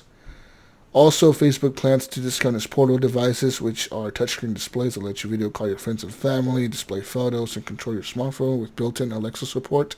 In addition to a lot more, the Portal Mini, and Portal TV are all discounted by $50, and it also lets Facebook spy on you in your house. So here, the Portal Plus sees the price cut of $30. And yeah, so there you go. What do you say, Mayo? You got the Oculus S, right? So, yeah, Oculus Quest 64 gigabyte plus Vader Immortal, $400. Yeah, and that's the same. I mean, that's what I paid for my Rift S. And the user that don't know, the Oculus Quest is the completely wire-free, hands-free version. But a cool little update they actually just released this week also is they have a cord now that you can actually hook it to your PC. So now you can play some of the games that were on PC VR, because like with my Oculus, I can connect it with Steam and use Steam VR to use Steam games on my Oculus, where this one I don't think you could at the time. You could only use what was in the Oculus store, and you didn't still have the full library that you did with like the Rift S, like what I have. So now they have this new cable you have, and you can actually plug this one into your PC and make it like my Oculus Rift S, or you can make it like a Quest and take it on the go. You unplug that cord, and you have dedicated storage, and you can store some of your games on there, and you can play your games. Sweet. And doesn't the Oculus Quest have like a better screen though than the S? I think it's the same screen. Like mine has the 1440 screen, and it has the digital the eye adjustment. I can't remember what they called it right now, but yeah. But it has all that. I thought it had like an OLED screen or some shit. Yeah, I'm not sure. I'd have to look it up. I know it came out after the S. Yeah. But or maybe it had better inside-out tracking. Yeah, no, that's something better than the. Cause I saw somebody comparing it to the S, and they were saying that you might as well just buy the Quest at this point, because you can do both. But Gunny, different screen. If you're not interested in that, Gunny, if you want to save yourself $50, you can buy the Oculus Rift S for $350. It's an option. Or you can buy yourself the hobo-ass Oculus Go 32 gigabyte for $150. I might get that for my kid. Or 64 gigabytes for $200. I'll just go with the 64, right? Double for right. 50 more bucks. Yeah, the 64. Yep. Normally priced at $250, the Oculus Go is a completely portable headset that's better used for movies, shows, and other media than gaming. So there you go. It's available on Amazon beginning November 28th. That's in a few days from now. Of course, all the portable devices from Facebook are available on sale as well, which I don't know anyone that owns a portable device. And if you did, that'd be fucking weird. But I feel like this would be good for my kid's, his Razer laptop as well. So, I mean, it would just be something where it could be moved easy. So I thought, oh, man, this would be perfect. It's not just going to be like a bunch of wires sitting on the living room table. Yeah, for sure. Yeah. I like it. Moving on to more news, the reason you should get an Oculus. Half-Life Alyx reveal has now been revealed. This is a full-length Half-Life game, Gunny, set between the first two games, and it will be out March 2020. You can pre-order it now and get 10% off on Steam. So, let me tell you about which VR headsets you can now play this on when it comes out. So, in March 2020, when Half-Life Alyx releases, you're going to be able to play this on your Valve Index, Oculus Rift, Oculus Quest. Like Mayo said, you're going to need the PC link for that, but it's not hard to get.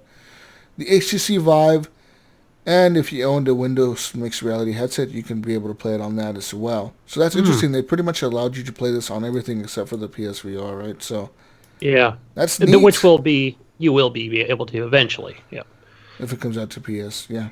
I mean, so that's cool, man. What do you think about this, man? You're excited for this Half-Life Alyx? Yeah, the PC community is really excited. I don't know if you guys ever really played much of Half-Life or experienced Half-Life really. 2. I mean, I only played a little bit, but your die-hard hardcore PC players are just in love with the Half-Life series. I'm sure you heard the rumblings forever. Yeah. Half-Life 3, why won't they make Half-Life 3? I always thought it was just the console peasants here that were the ones just clamoring for a full-on Half-Life 3. It's always been PC, man.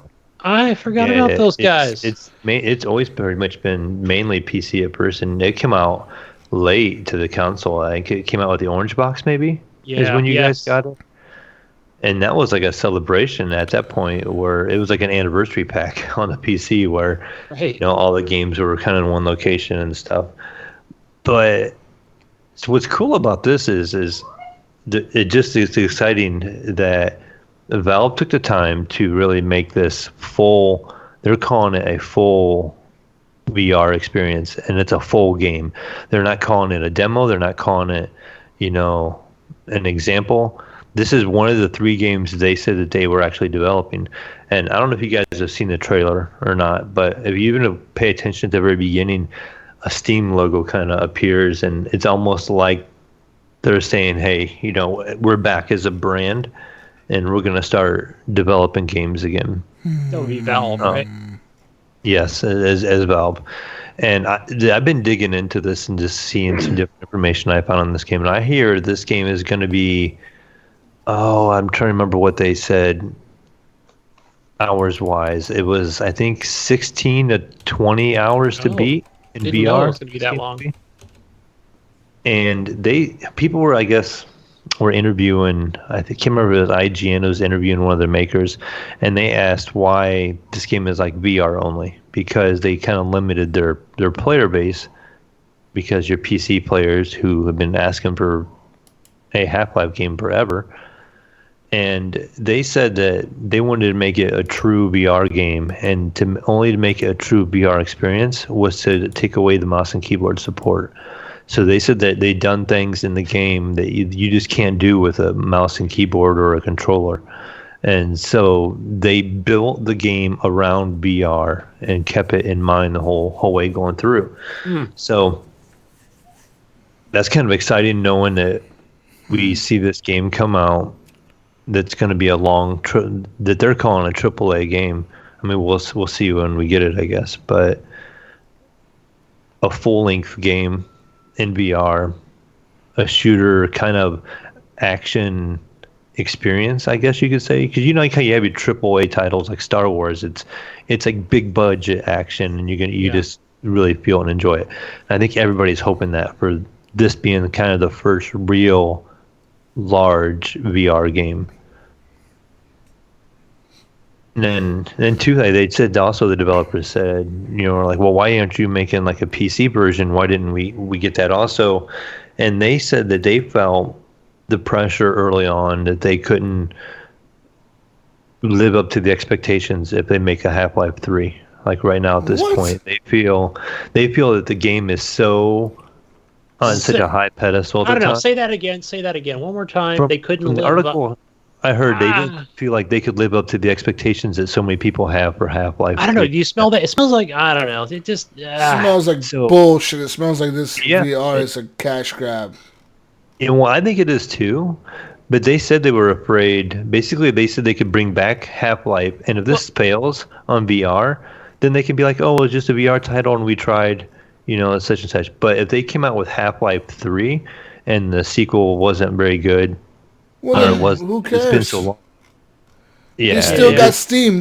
Why do you even care? It's like if we fail, it's not like we're making billions of dollars off of our own fucking launcher. Whoop-de-doo, guys. We'll just make a Left 4 Dead 3. Who the fuck cares? Yeah. I understand Gabe is all, and the whole everybody over at Steam, they're all in on this whole VR thing, right? I get it. So that's probably where, that part I understand. This one really surprised. This one caught me off guard, kinda, because I was pretty determined in my mind that the first game that they were going to do in VR that was going to be full VR support was going to be Portal. For some reason, that has the perfect making in my mind to make a fun VR game where you could shoot portals and kind of step through them. And yes, because you know how the limitation is in VR, like your movement, you're limited in how your movement is. So you could make portals and be warping through them with like the warping mechanic, and maybe make awesome. a pretty entertaining game actually in the Portal world, solving these puzzles with the robot, walking around you or floating around you and talking crap to you, and trying to solve it like in Portal 2 and stuff. And I thought that would be a good opportunity. Maybe we'll see that coming too in the near future. I don't know, because they did say they are making three games, and then this is the first of the three. Oh no, man. Maybe they cannot live up to the expectations of Portal. Right, that'll be next year. Oh, sorry, guys. Live up to it. I don't know if we can make it. We're just going to call it Portal VR, simply. Yeah, they might. I don't know. We can't live up to expectations, so we give our less expectation games to you VR assholes that want games. What? Fuck you guys. Fuck you assholes that pay extra $400 for these stupid headsets. Fuck you guys, you dedicated community. We fucking hate you. We give you the shitty games that we think are not going to be good enough for the regular gamers. No. So, but like you said, I totally feel this is a cash grab to get you to buy their console or their systems. You know what, man? The only way they could redeem themselves out of this, I think, with this whole VR thing, and I'm just thinking like a console peasant here, right? Because I can't play it on my Xbox, damn it. But I don't know, maybe that might all change here with the announcement of Xbox's next console or whatever. It's got VR and PlayStation. Everything's gonna be compatible with the next Half-Life game, but I don't know. But what makes this too interesting is if Valve made this game to sell, say, their Index or their Vive, why are they giving support to everything else? Everything else, yeah, support. Yeah, that's kind of odd. I would thought it would have been exclusive or something. Why, yeah, I thought for sure. I think they're going to sell enough of them to make enough money and redeem the cost. I know why. Guess why? Because Steam doesn't give a shit. They own Steam, which sells VR games. Which the more VR headsets are out there, guess where you're going to go to buy those VR games? You're going to go to them. So guess who makes money off of all those games you're going to buy? They make the money off of all the games you're going to buy. They don't give a fuck. It's like Mayo. It's like saying why would Valve support every fucking AMD and Nvidia at the same time? Because they don't give a shit. The more computers that are out there, the more money they make. They don't give a fuck. Yeah. They want everybody on the PC Master Race train. They want everyone on the VR train because you're going to need to buy those games somewhere. You know, you're not going to go to the Windows Store to buy those games. Game Pass doesn't have VR games. You're going to go to Steam to buy all those games. I don't even think. Does Epic even have a VR game store yet? No, Epic needs to use Steam, I think, and everyone needs to use Steam. When you own the only gas station in town. Yeah, you're the one selling other cars. You don't want electric cars out there. Fuck electric cars. I don't know how it is for you, Jesus, but like with my Oculus, the Oculus store is actually really good. They have pretty much most major titles that Steam does, and I'm actually pretty impressed with the Oculus store. I actually open that up more than I do a lot more other of my launchers to just look and see what they have for sale and look at what they have to offer.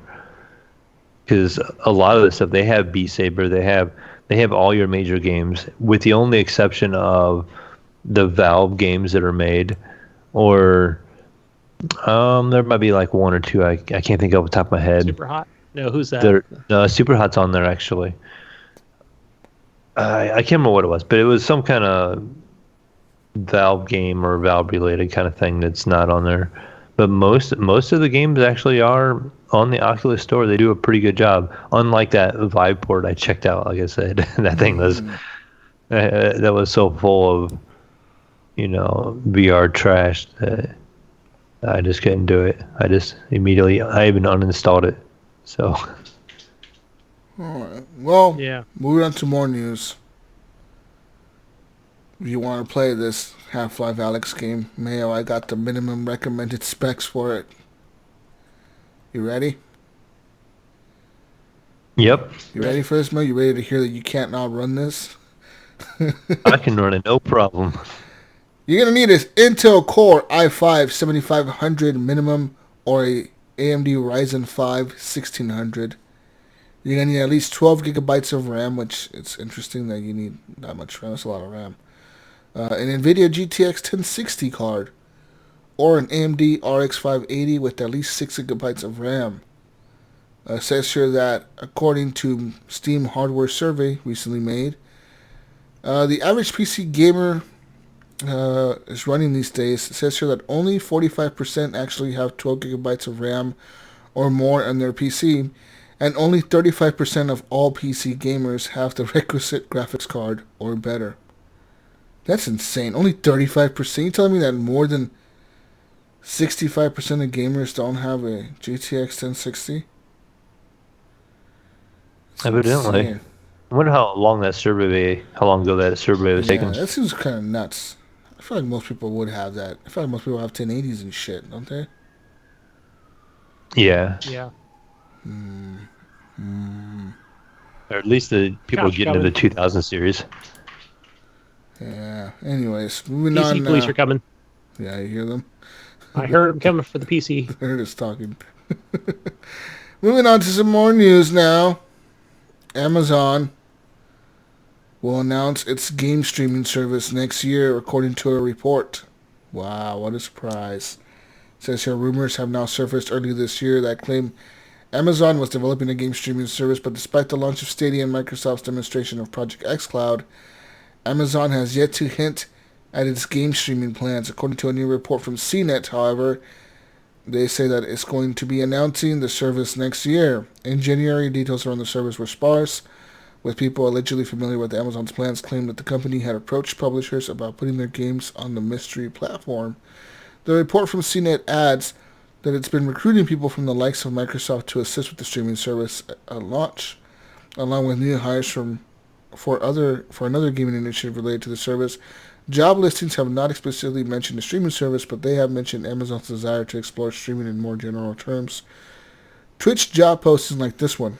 It says here, I'm gonna get this job poster. Let me click on this link. Oh, look at this. Gunny, are you looking for a job, Gunny? Yes, Do you here in the think- Bay Area. You could be a senior product manager technical for Twitch Prime Dev X, and you're going to be influencing how developers work. I can do that. I believe they're in San Francisco, which is only an hour from me. Let me tell you here, as a senior product manager tech, Gunny, as a PMT on a game developer-focused team, you will now be responsible for defining and launching new initiatives that allow game developers to use Twitch Prime to its fullest with minimal friction. You'll set the direction for scaling developer support, improving their experience, and work closely with Twitch Prime's partnership team to create game developer incentives. It says here successful candidates will use data and customer insights to create strategic and tactical initiatives that improve game developers, internal operations, and Twitch Prime members. Yeah. You guys ready for this? You guys are going to sign up for this? Yeah. Oh, yeah. I'm already there. Gunny, you need a bachelor's or higher level of education in computer science or the equivalent, or professional work experience as a software engineer.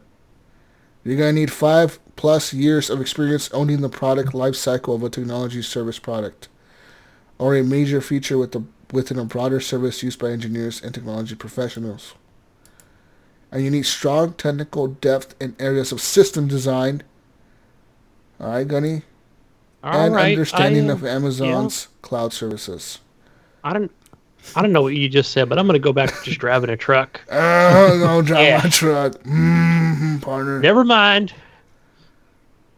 This is in Seattle, Washington, Gunny. Go sign up, people. See, I was thinking it was San Francisco. It would have been close. I could just drive. Anyways, you guys excited for another? You guys excited for another streaming service? No. Another one? We're just tired of these fucking streaming services. You know who's excited for the streaming service? Apple. Is Apple going to do it? Is that what you're going to say next? No, you know who's excited? Your internet provider is excited. You know, I heard something about that. But I don't know. I've never heard anything from internet provider. You got a link or something? Your internet provider is excited for these internet services. Yeah, they start putting that data cap on everybody. They don't give a fuck. Join our service or get capped. Yeah, that's right. It says here, Steam Remote Play Together sale and streaming event is now underway. You and Mayo tried this earlier, right, Gunny? Yeah, me and Mayo tried this. Speak about it. Go ahead, Mayo. Go ahead and start off with our experience. Right. So, you know how great Steam is, since I'm such a big Steamer, big Steam activist over big here. Steamer, yeah. Steam activist. We understand how that goes. Damn liberals. How great is it that a company can sit there and make it have local co-op on a game? I'd say, let me start over.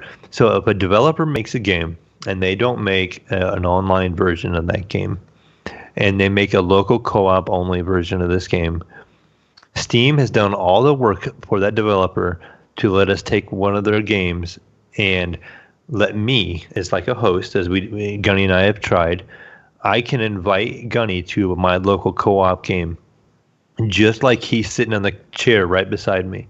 And he can be at his PC, and it streams the game from my screen, basically, what I'm seeing on my PC. It's streaming it to Gunny, and Gunny is basically playing the same exact game that I am, except for he's playing across country. And this is a local game. This literally the games we tried was split screen, just like if Gunny was sitting right beside me. Is there any lag there when Gunny makes a movement? No, I did not notice any lag on my end, and Gunny said he did not. So I didn't notice any lag. The only thing I noticed was, I think it was when we played Sonic Racing. Yes. And towards the end of that second race that we played, so let's just go ahead and say it was 10 minutes in. This is so cool. We need to play Overcooked like this, guys. We did. Actually, we started playing Overcooked, but then I was playing Remnants with Vetterholic at the same exact time. So I was kind of like looking at two different screens, two different devices. But Overcooked was kind of funny because I had never played Overcooked. Was that part 2, Mayo, or the first one? That was the first one, and he was in 2 conversations at once, and he just kind of would stop moving on me. And he'd be like, "Oh, yeah. Mayo's got it." But no, like it was funny because that worked super well with the controller, with the Xbox controller. Yeah. That was pretty easy. Because Mayo kept fucking burning all the food. I don't know what happened. And then it caught on fire. I'm like, man, what do we do? He's all, grab the fire extinguisher. I'm trying to do it all by myself over here. I'm trying to cut all the tomatoes and everything, cut the onions, and the pot was boiling over. Overcooked. But you know how you got to put like 3 of them in a pan. We put 2 of them in there, and it needs a third one, and it's starting to catch fire. So I'm like picking the pan up so it wouldn't catch fire, and I needed Gunny to put like tomatoes in there, and I'm Gunny, put a tomato in there, and he's still trying to figure out what to do. I set the pan back down, and it immediately started beeping again, catch on fire. I'm like, Gunny, get this fire extinguisher, and we were it's kind of cool, like how Jesus, you played this before, where they put people in the middle, and I'm like, God damn it, there's like foot traffic, so it almost felt like a Frogger thing where I had to get across without trying to avoid foot traffic, but yeah, that was a pretty fun game, and that one had no issues. But I think when we played Sonic, it was really interesting. I think when we played Sonic, the only issue we had was it wouldn't let me use a controller.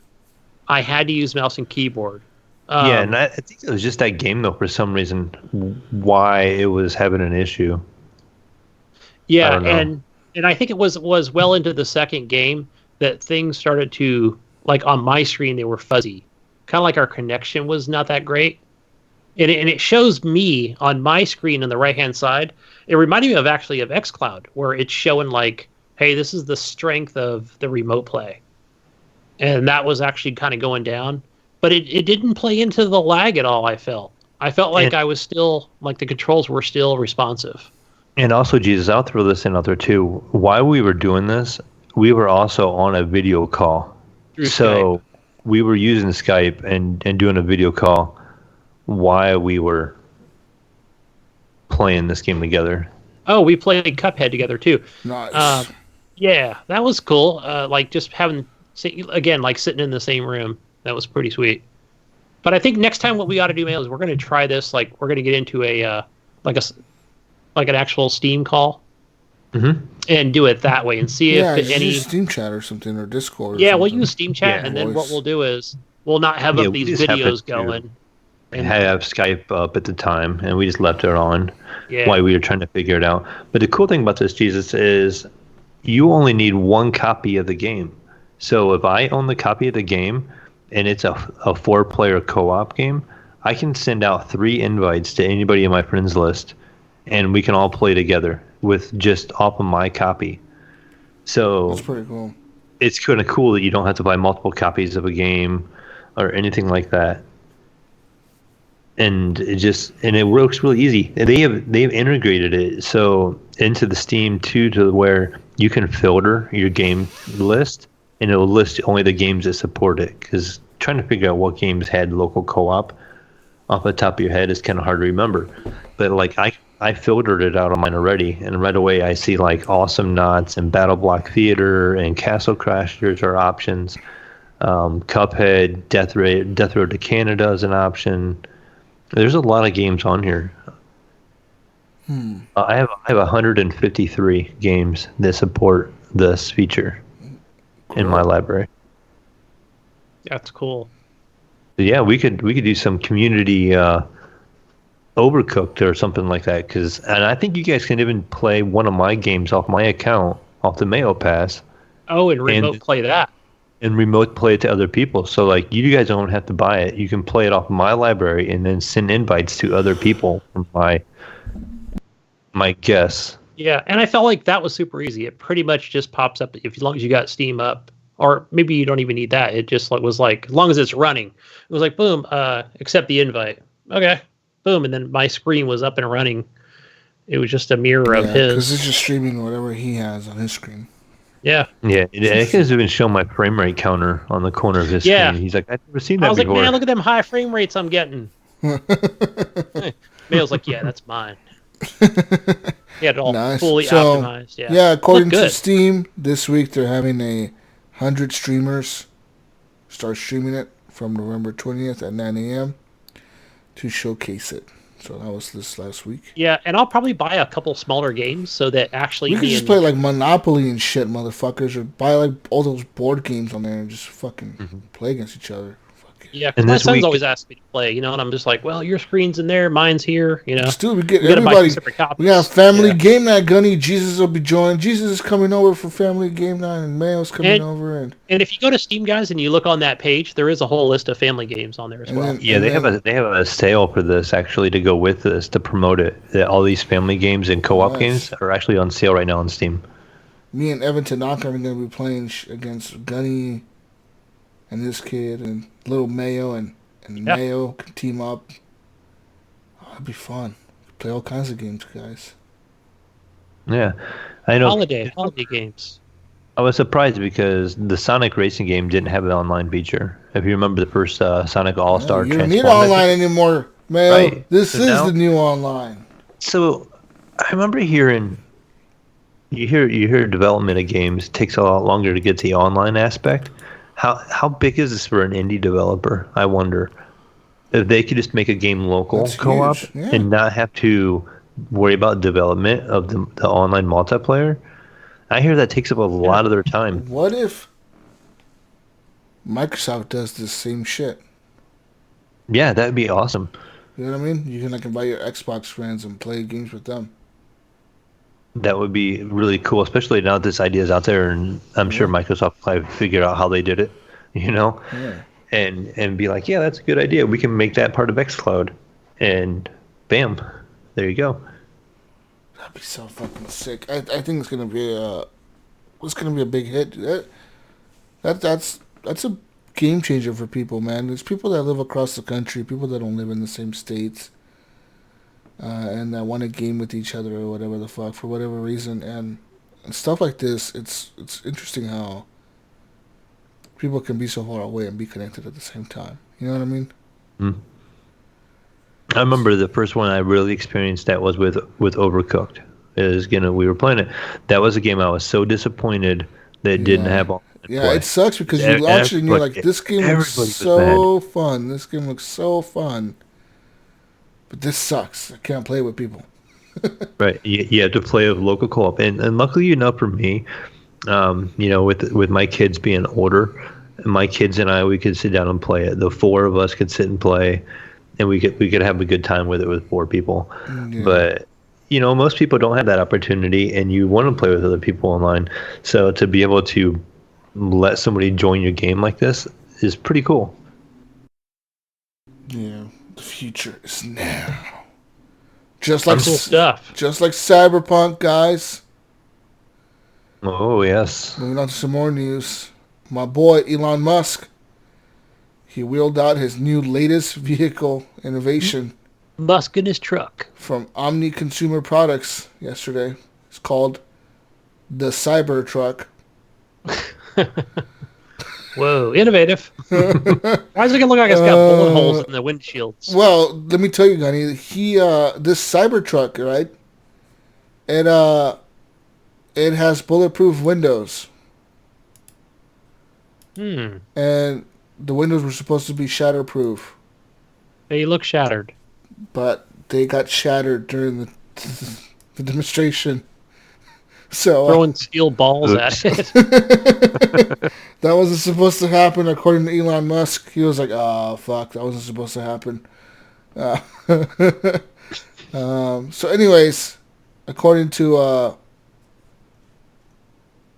Cyberpunk 2077, they might end up putting the truck in the game. The dumb truck, right? Isn't it called the dumb truck? Yeah, that's what this article is calling it. But I mean, I don't know, Gunny. I think I would drive that truck. It looks, like if you look at it from the back or from the front at a distance, it almost looks like a car, not a truck. Well, it's like an SUV truck. Why, you telling me you wouldn't drive that thing, Gunny? I probably wouldn't. It looks dumb. Why? If I give you a Cybertruck, you wouldn't drive it? I think if you I think you'd have You to drive like, a Jeep, weld on. motherfucker. You wouldn't drive this? You have to like weld on some like bars on the windows. It looks cool as shit.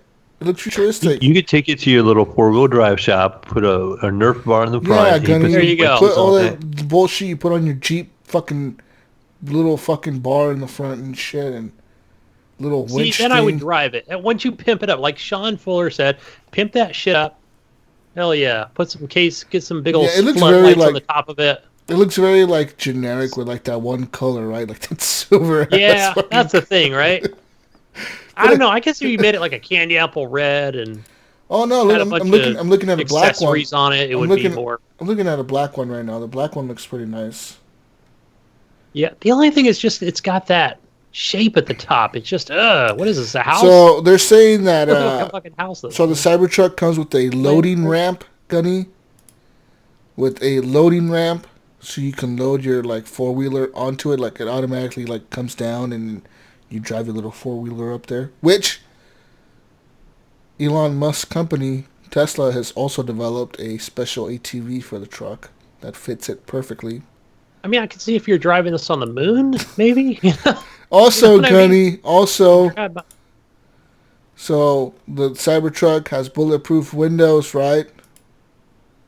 And then it also has a a cover that covers the back. So like say you put groceries in the back of your Cybertruck, Gunny. You press a button and a little window comes down and covers them. Oh my. Protect your groceries. Put the kids in the back. Protect them. Oh my. Throw your kids in the back and lock them in there. Oh my. Yeah.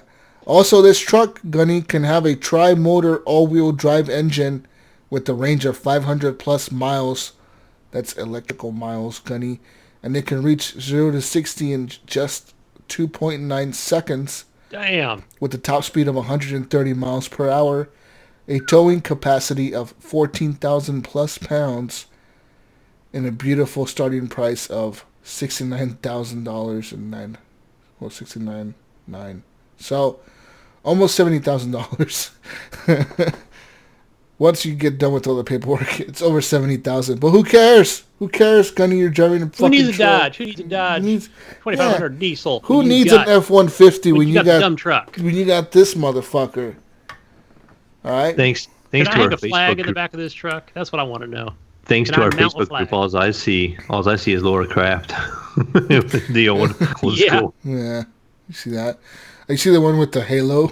The fucking Spartan in Yeah. it? It was like the new Halo 5 truck. Wouldn't it be funny if this shit was in Halo 5? If like they made That'll be fun next of it? week's article. This might feature in the next Halo game. Oh my god! Guess how many people have reserved the Cybertruck since yesterday, Gunny? Gosh, it was something like 100,000. 146,000. 146,000 people have pre-ordered the Cybertruck, and 41% of those, Gunny, picked the $70,000 option. People got monies. They don't know what to do with. Just buy the dump truck. It says, okay, so 41% picked the $70,000 option. 42% picked the middle option, which I think was like around 50,000. And then only 17%, the last hobo, 17% picked the $39,000 option. There you go. There you go, Gunny. It'll be interesting to see this thing on the street. That'll be. Can you imagine the first time you see this thing driving down the fucking street? You know it's going to turn heads, right? Like, people are going to be looking at you like, what the fuck are you driving, dude? Right? Fucking look like a tank. Being street legal? Tank driving down the street. Go ahead and shoot me, cop. It's bulletproof. Yeah. What are you going to do? Yeah, the first criminal that gets a hold of this shit, he goes on a high-speed chase. He's gonna lock himself in. He's gonna lock himself in. The thing, listen, the thing has it has no door handles, right? Like the door handles come in. How are the cops gonna get in there? The shit's bulletproof. It's just like, open the door. No. I don't answer questions. I don't answer questions, officer. Leave me alone. I'm kind of drunk. Leave me alone. Tesla, autopilot home. This thing could go for 500 miles, officer. How long can your car go for? Yeah, 300 miles on a flat, bitch. Got fucking run flat tires on this motherfucker. Let's go. I'm gonna stop at a and then all you need to do is stop it at a charging station and keep the high-speed chase going, man. Yep. Ain't nothing stopping that motherfucking thing. That thing's a tank. Anyway. Try with battering rams. Shit, we still can't get in it. What the fuck? Try to get the jaws of life. There's nothing to cling on to. Yeah, we're crazy. This thing's like a stealth bomber. What's going on? Oh, shit. Moving on to more news. Human Head Studios is closing, but everyone's been offered jobs at Bethesda. It says here that the Rune 2 developer is no more, but the team is now forming a new Bethesda studio. Human Head Studios, the developer of the original Prey, is shutting down, Gunny. It's been around since the late 90s, but action RPG Rune 2, which launched on the Epic Game Store yesterday, but was meant to be out on Steam next year, will be its final game. So there you go. Hey, good. Glad they're able to go right to work at Bethesda's new studio. That's good. Jobs are important. Goblin Head Studios. What do you think they're going to be called over there? Well, it says here that, Human Head they reached out to Bethesda and impressively the entire staff were offered jobs. That's cool, man. Shout out to Bethesda. It says here the studio will be called the Roundhouse Studios. And they're going to be working on a mystery project. Oh, cool. Dun, dun, dun. Sweet. I can't wait to see what they're working on. It says here it's not clear whether this leaves the future of Rune 2. It only came out yesterday, and pre-orders couldn't have been great. Human Head is closing shortly after. It says here with online co-op and PvP, you'd expect a degree of ongoing support, but with the developer and presumably the publisher, gone, it doesn't seem likely. And it says here there was an update to the article. It says here Rune's 2 publisher Ragnarok has released a statement expressing shock at Human Head's closure. They said, quote, "We found out about this news when you did." And they promised continued support for the game. So, yes. Well, shit happens, right? Right on the Epic stores. Sweet. That's right. More Steamer news. Big Steamer news here. State of Decay 2 is coming to Steam next year. I wonder why that one's taking so long. Says here, I think it was just probably because, when they acquired them, and they probably already had that works in the deal with Steam. That's my take on it. Says here, launch date is April 1st, 2022. Yeah. And also, I think, I don't know, it's just like these time things, right? They're just basically it's a timed exclusive. That's a long time. That's 3 years from now or 2 years from now. But it says here that the actual release date on the trailer says 2020. Yeah, and I think I saw on Twitter it was one of the devs or might have been a dev or just somebody who works there that they were just talking about like no, we're just not exactly sure on the date, so it's just more of a placeholder on the Steam page. But yeah, they're just timed exclusive. They're just not calling them that, right? Just like was it the Master Chief Collection? Just like I called it when it was coming to Steam even a couple years ago. Yeah. Yeah, I mean, I can't remember what person it might have been on. It might have been on Ryan McCaffrey's other podcast, when they talk about, like Game Pass stuff where, hey, look, you're kind of selling most of your copies of a game are sold within the first, 30 days of a game, right? So, I mean, even like a year later, year and a half later, it's like, why not just release it on everything else if possible? So I think we'll see a lot more of this. True. Yep. Moving on, Warframe players get to work building spaceships. That's right. It says here Warframe players can start working on their flyable, fightable spaceships with the game's Rising Tide update that is available now on PC. They just can't start flying them until Warframe's Imperium expansion arrives, which is looking like early next year. So you can start building them, but you can't fly them. It says here, first, players must construct a dry dock to build the Mighty Railjack, the vessel which was revealed back at TennoCon 2018. It says you're working alone or in co-op. They'll go through 2 new missions to acquire the blueprints and 6 Railjack components needed to build the thing. Upon completion, players will find that they need additional components to start the engines and fly it, and those will be provided later via the Imperium expansion. It says here the update also introduces 4 new resources to help with ship construction, and players may start collecting them now. Once Imperium launches, players may use these resources to fly their Railjack with different weapons and upgrades. Well, there you go, Warframe players. That game gets and here a I lot thought of this was updates. just a third-person shooter. But more content, the better. That game is huge. It's probably one of the biggest free-to-play games out there. Yeah, I mean, besides Fortnite, fuck yeah, it's probably up there. Why not add more content? Even they added a lot more last year. Yeah. No, was it earlier this year they did? Yeah. Yeah, that game seems to always have content coming out for it. Yeah. Anyways, moving on to more news. Microsoft is showing interest in Project xCloud exclusives, and they say that any discussions are in the very early stages. That's right. During a roundtable at XO19, Microsoft's Kareem Kudri said that the company is having discussions with first and third-party developers, but emphasized that these talks are still in the early stages and Microsoft doesn't have any announcements to share at the moment. So according to Kudri, new content and IPs can take around 2 years to develop, so it's likely will be a long while before we hear anything about potential exclusives. In an interview with TechRadar, Microsoft made it clear that xCloud is very much a multi-year journey for the company, so it's possible we're talking about years down the line, if ever. So, Yeah, sure. Who cares? Big news. Whatever. No one cares, Xbox. Fuck you. Moving on to more news. Let me tell you about something here, Mayo. Mm-hmm. Today, during CitizenCon 2949, Star Citizen developer Cloud Imperium Games talked about the, quote, quantum technology, which is basically a universe simulator. First of all, the developers talked about the issues that quantum is designed to solve. We learned that creating missions the way it has been done so far is time-consuming and quite static. It also doesn't involve any context to customize the mission to the current situation, negatively impacting diversity and immersion.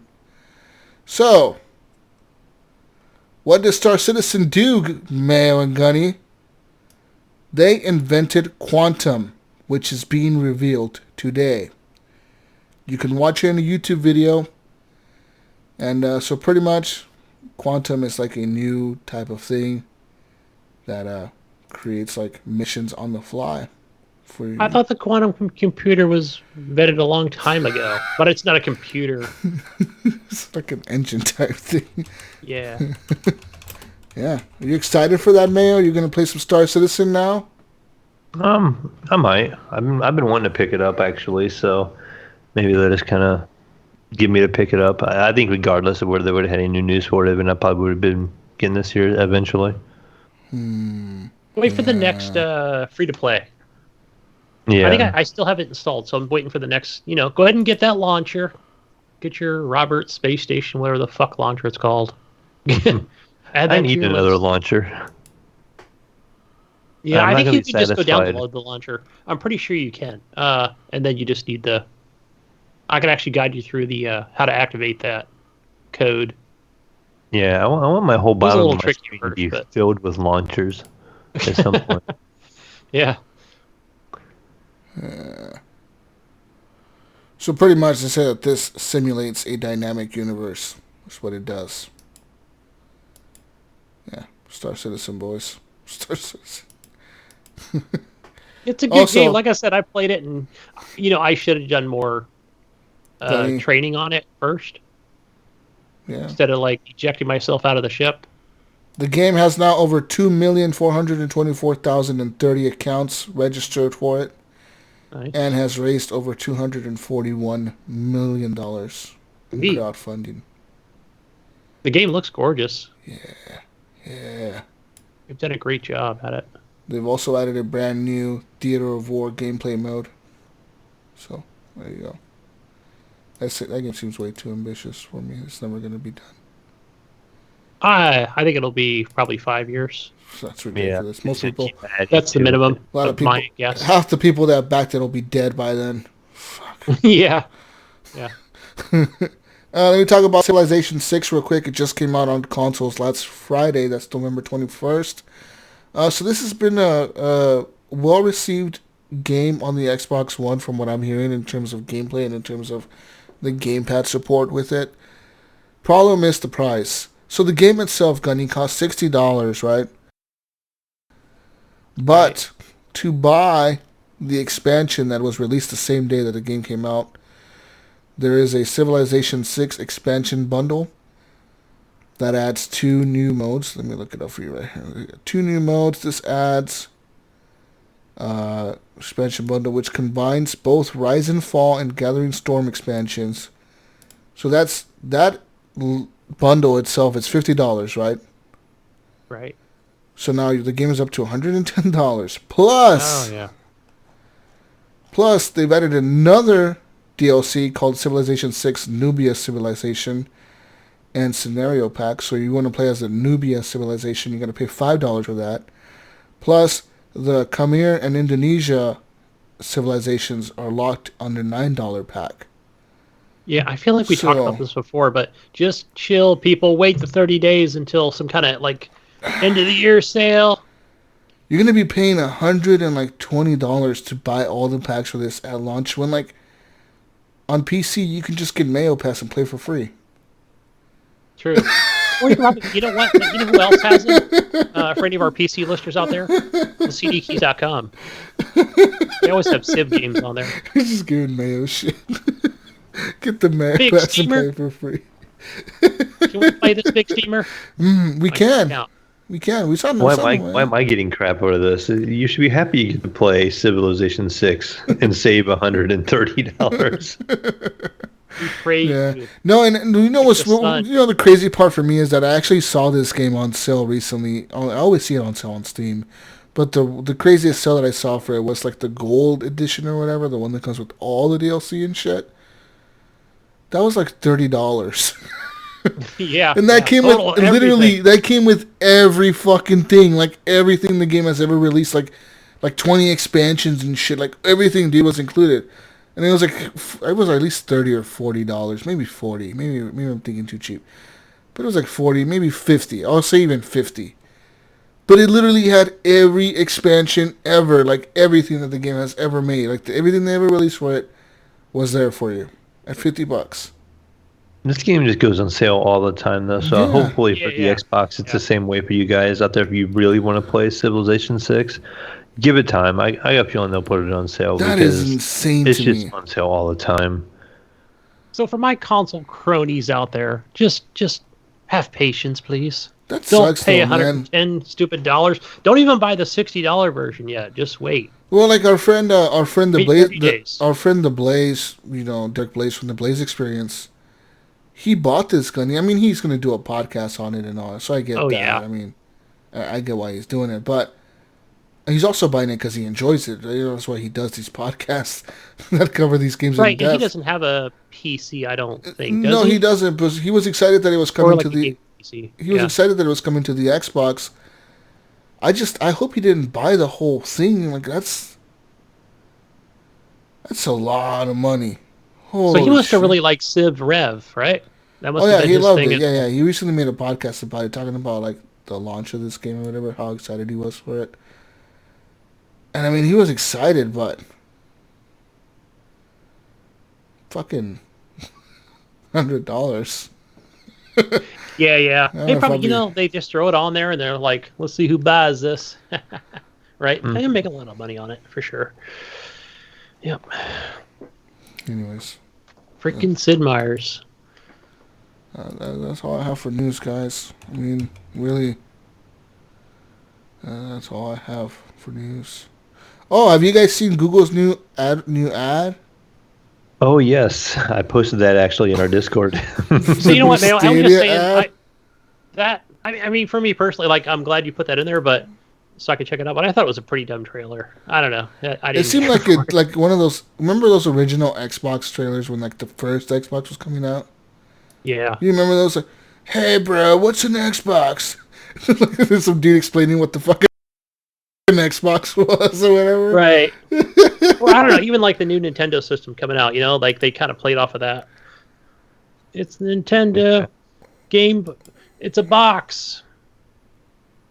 Yeah. But it's a video we're going to go back and in 10 years watch. Stadia will be successful at some point in time.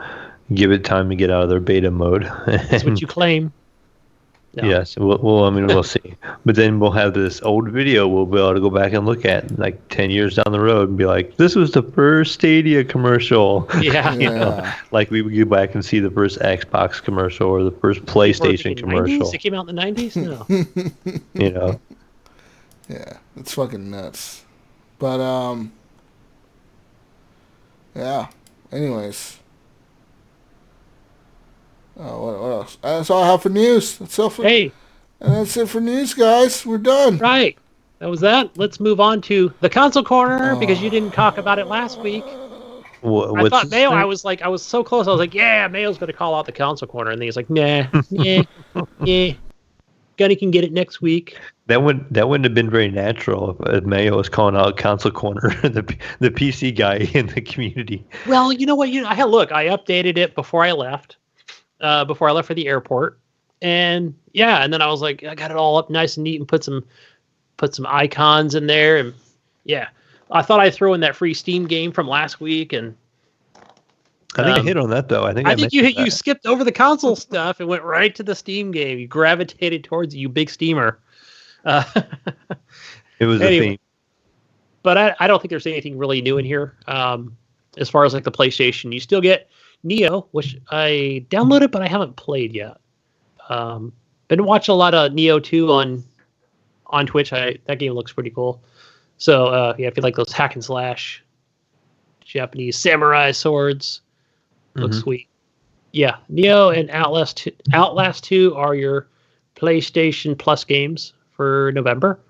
As for Xbox, you have the Final Station and your backwards compatibility game of, this is towards the end of the month of November, is Joyride Turbo. Again, that was back on the Xbox 360, compatible with your Xbox One. Go play those games. They're fun. Moving on to the Evil Epic Store, what is now available for free to download is Bad North Jotun Edition. Jotun or Jotun? Jotun Edition. I'm not sure. Just get it on Game Pass. It's already on there, right? Oh, is it? Yeah, I think it's that game I talked about a few weeks ago. Always fucking adding shit on. I should just do like a Game Pass thing because they're constantly adding, just throwing games at that thing. But again, this is more I see. All these Game Pass games and these free Epic games and these Humble Bundle games, they're all the same games being given away on all these platforms. Everything, yeah. Yeah, and if you go to, also if you guys, I don't go there on there as often. I really, really watch most of my Twitch stuff on the iPad. But I will go ahead and update my Twitch app on the PC. And yeah, they offer games on there, I think, every week. And a lot of those are like something similar to like an ID at Xbox games. Mm-hmm. So yeah, you can actually get those and claim those for free. Sometimes they'll give out 2 a week. So yeah, just watch out for your Amazon Prime stuff. And like Jesus said, you can add, gold bars, jobs for Red Dead Redemption 2. GTA 5 has stuff that they even throw in there. A lot of Apex Legends. So yeah, I mean, shout out to even Twitch for a lot of free stuff. All right, that ends our console corner, folks. Now we're moving on to community questions. That's right. Leave questions in the Facebook group or Discord, people, and our Twitter. Either and or. Or messages. All right, our first question comes from Epic Arc. I think his name's Eric Smith. That guy. He says, what do you think of the nominations for Game of the Year awards? Oh, I had that link, I think, Jesus, if you go to Skype. If he's talking about the Jeff Keighley Awards. Yeah. Let's see, where was that? Let's see, I'll just go to Game of the Year. I think it was the Jeff Keighley one. Yeah, that's the one we were looking at earlier before the show. Yeah. Let me see. The Game Awards. Okay, so we have Control, Death Stranding, Resident Evil 2, Sekiro, Shadows Die Twice, Super Smash Bros. Ultimate, and The Outer Worlds. I just don't... I don't know if Control should be down there, or even Resident Evil. or even Mario Hmm. or Smash Bros. Or whatever.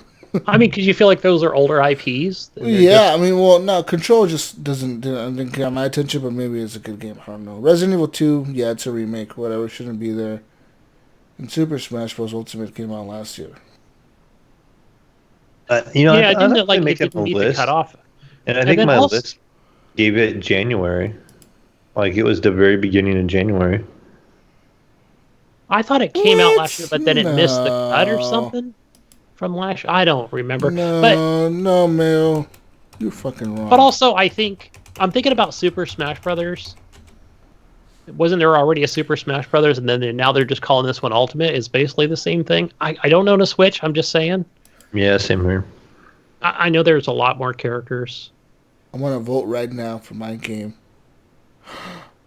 You're voting for. Let me see. Don't tell me Outer Worlds.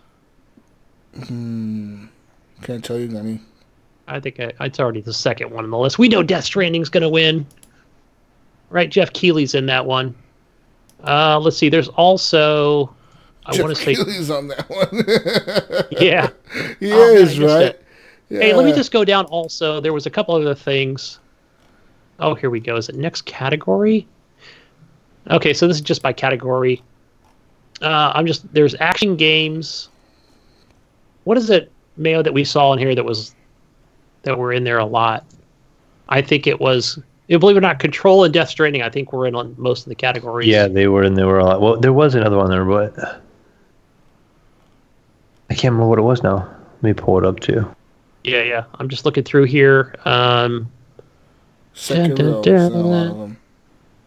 Yeah, Gears 5 Yeah, made it in I there. think that's what it was. Sekiro was in there a lot. Sekiro's in there for quite a few things like.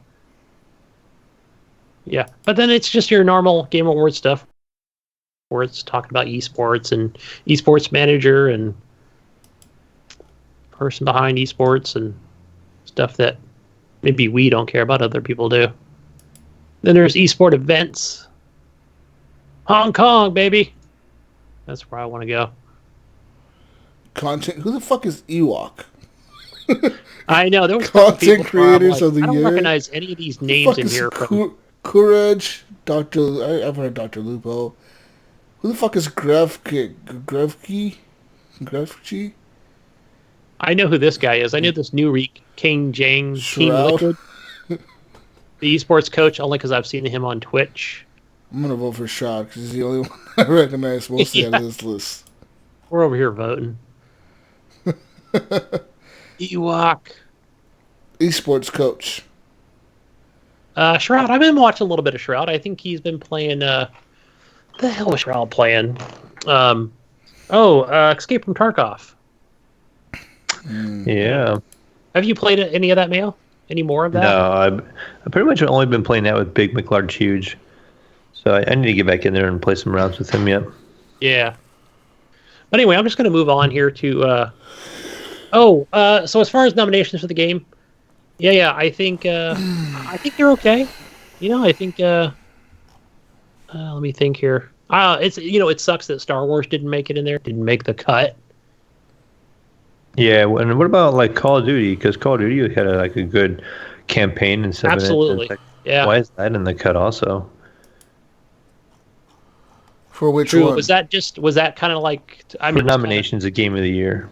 It does for some categories, but not for Game of the Year. I don't know if it's a better story than like whatever fuck Kojima's doing with Death Stranding or Resident Evil or. It's more of a. I don't what think. do they call it? I It's don't much of think a Super reboot. Smash Bros. Should be in there. I just don't think that game deserves a Game of the Year. Like why? Why does it deserve it? Because they got to represent Nintendo somehow. I feel like this year we haven't seen people, hundreds of people talking about Super Smash Bros. All year long. I mean, if it was that good of a game, and I know it released December 7th last year, and it was that good of a game, you would have heard people talking about it for months and months and months. But as soon as Resident Evil 2 came out, or even Kingdom Hearts 3, why is Kingdom Hearts 3 not on here? That's another good point. You know what I mean? I didn't think about that. Kingdom Hearts 3 should be on this list, or something else. You know what I mean? Like, why do you Resident Evil 2 but not Kingdom Hearts? Good point. I don't know. This is a bullshit ass list for Game of the Year, I think.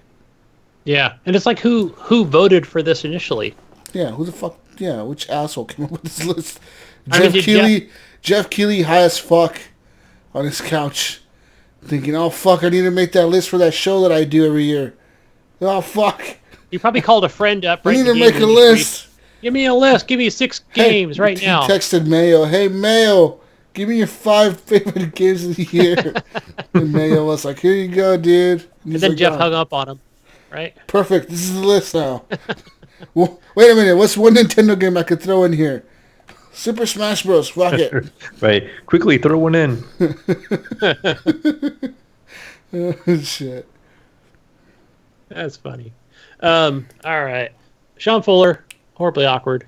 If Nintendo Switch, PS4, and Xbox One were all made out of edible material, which would taste the best? My money is on the red and blue Switch, tasting like bright crawler gummy worms. Ooh. Oh, let's see. If they were all made out of edible material. Yeah, I do like the Switch colors. Those colors are popping. I do like that blue Switch. It reminds me of Blueberry. I was thinking of that when I first saw it, Sean. Maybe, pink would be that strawberry. Yeah, just thinking about the Switch in general with the different colors. I wish we saw more console stuff do stuff like that. Kind of like Xbox has done with PlayStation did with the with their PlayStation 4 controller or console with Spider-Man. Yeah. Which I still the Death want one of Stranding those. is kind of white, right? Isn't that like a white console with the handprints on it or something like that? Yeah, that'd be like vanilla ice cream. See, you go next, Mayo. But I don't like ice cream, so I can't count that one.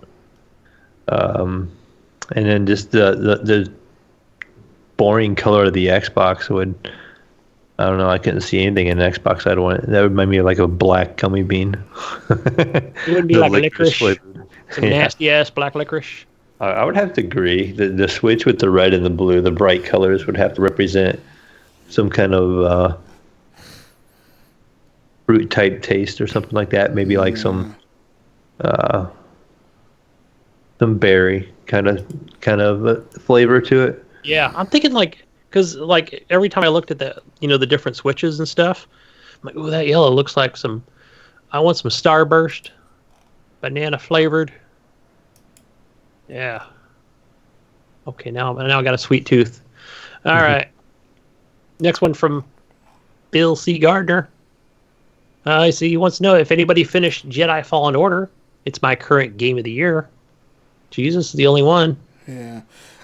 Yeah, but you still Slacking over here, Bill. I'm looking at all these games on this fucking thing, and I'm like, I still gotta beat some of these games. Like, for example, like, I should really play A Plague Tale Innocence. Like, I haven't played that. I hear it's good. I think Sean played it. Need to finish. I want to say he commented on it, and Need to finish the Any Outer good Worlds. I mean, Borderlands 3 is Borderlands 3. did you finish Sekiro? I didn't, nope, but I did play it. Yeah. I have it on my Xbox. Oh, okay. Yeah. So, yeah. That So, I mean, that was you probably the tried- last game I bought on Xbox, I think. Was Sekiro. Buy it on the Epic Store. Yeah. Brian Tulp Jr. What's up, dude? He has a question. He wants to know if he has created monsters by purchasing gaming laptops for his two boys or his boys, however many he has. So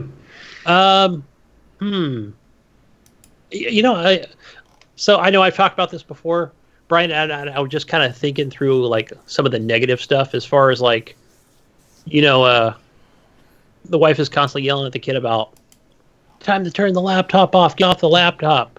I'm just thinking of the difference between that and like a console where I feel like, I don't know, like he does like to play, he does a lot of online stuff like with Roblox. And he will play other little Steam games that his friend will purchase for him. Again, this is a longtime friend going way back to the Xbox 360. I want to say like Minecraft launch on the Xbox 360. So this guy's been a friend for literally 8 years. Yeah. So he's pretty cool. His mom's reached out to me a couple times. And so, yeah, like really good friends through the Xbox. So, but like I said, it's just been, I just feel like, maybe he spends a lot of time on it, or he's doing different things. I feel like he's more involved into it, but he does learn a lot of stuff. I gotta say, he's pretty quick on that keyboard. Learning, different scripts and documents. I don't know. I feel like it's a good learning thing for him, but but at the same time, it's like a lot of focus and attention on that thing and not homework. So. Yeah, they're gonna be spinning it. Dad, Mom, I can do my homework on it. Yes, that's the thing, right? Let me take it to my room, and I'm gonna go do homework in my room. Okay, Mom. But I figure that's what he's got his phone for, or his school iPad thing for. It's got the different portals and things like that. But, and he's using a lot of pen and paper stuff for, especially being in junior high. But yeah, it's like, at least close the lid on the frickin' laptop, That's the thing, trying to get him to close that thing. Not so much turn it all the way off, but yeah, I think it's a wait and see thing for you, Brian, to see how things play out. Because there's a lot to learn. The kids are sponges, man, and they just want to soak it all up and be part of that master race like the big steamer over here. Right? That's right. The big steamer. Yeah. Brian also wants to know if there's anything we like during the Black Friday Xbox sale that's up. And for me, it's Breakpoint. I'm enjoying it. I recommend it. If you really liked Wildlands and there was a lot of other stuff that, between me and Ryan that, we already own, and, a lot of our AAA stuff. But I'm going to go back and look again tomorrow. Look through the list again, see what else is good up on there. Yeah, I haven't even looked at the list, honestly. So, no, I haven't heard everything I liked yet. So, yeah, there's a lot of stuff in there. So, games plenty. Who also wants to know, what do we think about Elf on the Shelf? What the hell's the Elf on the Shelf? I know you always hear about this. What? Elf on the Shelf, Gunny. It's a little elf that you go and you buy, right? Mm-hmm. And then you tell your kid, yo, look, Elf on the Shelf is coming, you motherfucker. You better be good. Just keep an eye on your ass. So you put up Elf on the Shelf. You put him up somewhere in your house, like on a shelf. Okay, I'll buy an elf. Then your kid's going to be like, what the fuck is that thing up there? You're like, oh, it must be the Elf on the Shelf. He showed up. And then every night you got to switch him around. You got to move him around to like different locations and shit. Oh, yeah. And then you tell like your kid will wake up the next morning like, the Elf on the Shelf was in my room staring at me from my closet. And you're like, oh, he must have been like moved into your closet or something over the night. And then all the time he's supposed to be moving around and just that's it.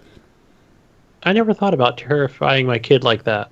That's a good idea. You can do it. Elf on the Shelf, motherfucker. Woo! Yeah. Shit, I'm gonna do that. So next time I go to Target, which will be Sunday, I'm definitely buying an elf. And he's a little creepy looking thing too, I think, personally. Yeah, he's a little creepy. I don't know. I think the origin of him is supposed to be a little creepy. I don't know. He's supposed to be like all like this. Oh, Elf on the Shelf, but no, he's a little fucking creepy. Can I possibly, like, after maybe the 5th day, I'm going to tell my kid, don't you ever see the elf in different places? He'd be like, yeah. I'm like, did you ever hear about the elf that killed the little boy? Oh, shit.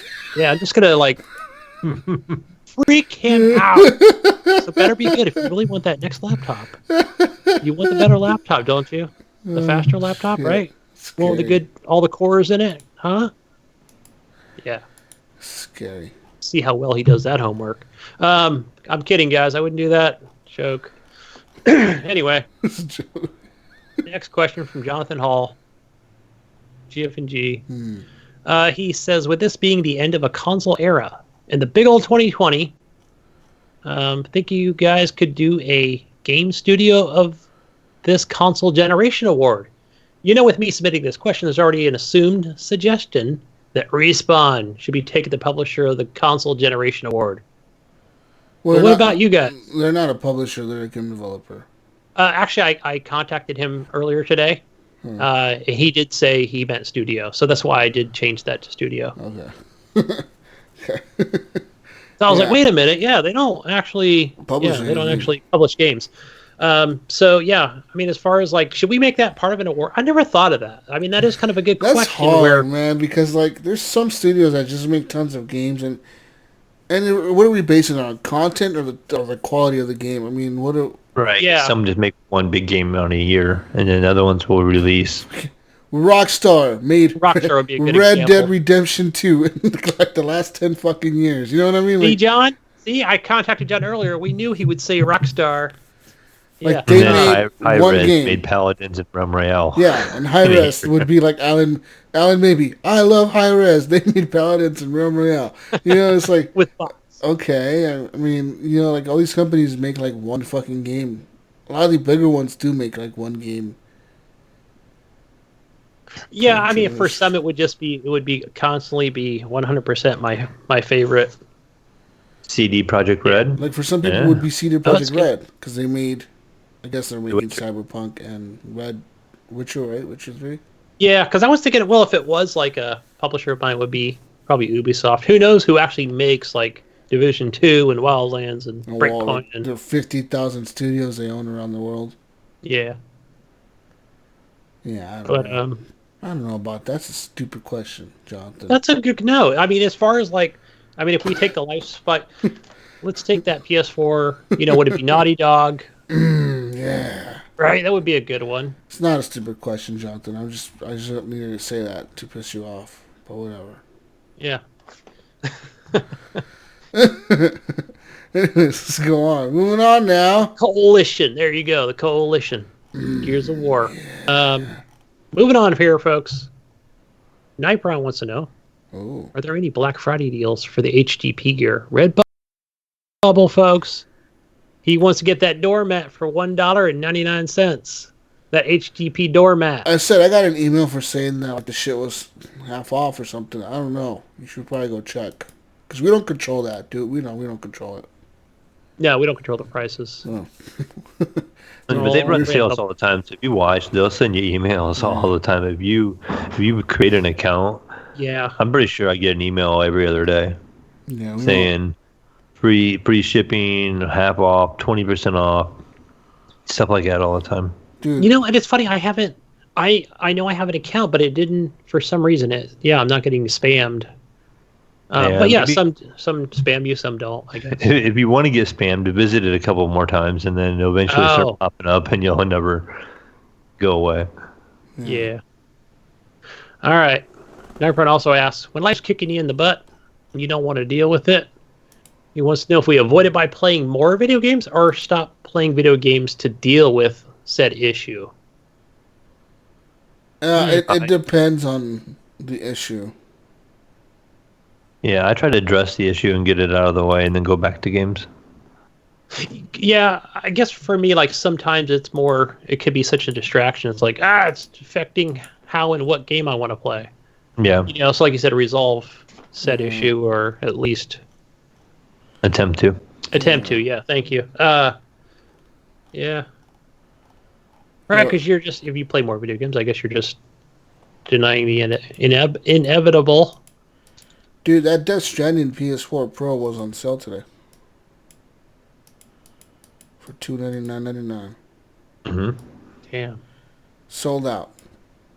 Yeah, I'm curious, like, if there's a sale on that game itself, but I might have to, I was thinking if I have to buy it physical. I wonder, because I'm looking at their PlayStation sale, and it's not on sale on their digital store, but it might be on the physical somewhere. I'm thinking next month it should be. That's what I'm... Yeah, money's a little tight. Your car's broken down, folks. Right now they have like a major... Sales. Right now they have a major sale going on the PS Store. Yeah, I gotta talk to Supreme Commander. Fix my car, or I'll be walking like Sam Porter Bridges over here to work. Right? I think I was talking to John about that earlier. Gunny will have all this alcohol delivery on his back. Big ass backpack he's wearing. Got bottles of booze out there. It's fucking stacked up high. Yeah. Don't fall over the bottles. Will pour out, the baby Gunny, starts crying, then you're going to be drinking the bottles. Yeah. Yeah, fuck yeah. All right, next question. All right, Big McLarge over on our Discord wants to know why that Tesla truck looks so fugly. Because Elon smokes a lot of dope. The future. It's got, it can't be. It's got to look like the future. What do you think? It was going to look like a Volkswagen Bug? Yeah, what the fuck Beetle? are you thinking, bro? Like, Round and bubbly? No. Dr. Doom 71. That's a good year, Doctor. He wants to know who's buying the new Tesla Warthog. Warthog. Yeah. Oh, man, I think Paint that thing green. It's a Warthog. Yep. somebody's going to buy that. You know that they're going to do that, right? Someone's going to buy it, and they're going to just totally, like, fucking paint that thing in Halo green, and, like, yeah, it's going to be done. Didn't they have, like, there was, I remember Ryan McCaffrey was talking about how, or, no, a lot of peers, I think she was talking about, was it down in New Zealand, and they actually made, like, an actual Warthog? Yeah. I think it was for something for the Halo TV show, but it just never came to fruition at that point. Yeah. So somebody's rubbing a fucking Warthog down in New Zealand. Just hauling around. Yeah. That'd be sick, man. The only one. That's cool. Sick. All right. And our last question here from Pork Chop Boo. He wants to know what genre of video games do you think have been lackluster or you'd like to see make a comeback? Boy, what have we not seen? Racing games. Huh? Racing games, in my mind, have been pretty lackluster. Yeah. Not since really, I don't feel like since maybe the original Need for Speed, like Underground. Oh, yeah, I had that games been that popular. Yeah. I remember back when Underground was popular and Turismo was pretty popular. And when Forza's first came out, they were popular. But they just, now it's pretty much Forza. And I don't hear much about Turismo, per se, I guess. Yeah, and you just asked me about that earlier, why I haven't purchased it. But I want to say I played it back on the PlayStation 3. And again, 4 is my exclusive, so that's something I should have or should have played by now. I mean, it's hard to do something new to make it a comeback without it being, feeling the same. But you need to get creative and come up with something. Yeah, I know Grid came out with their new game.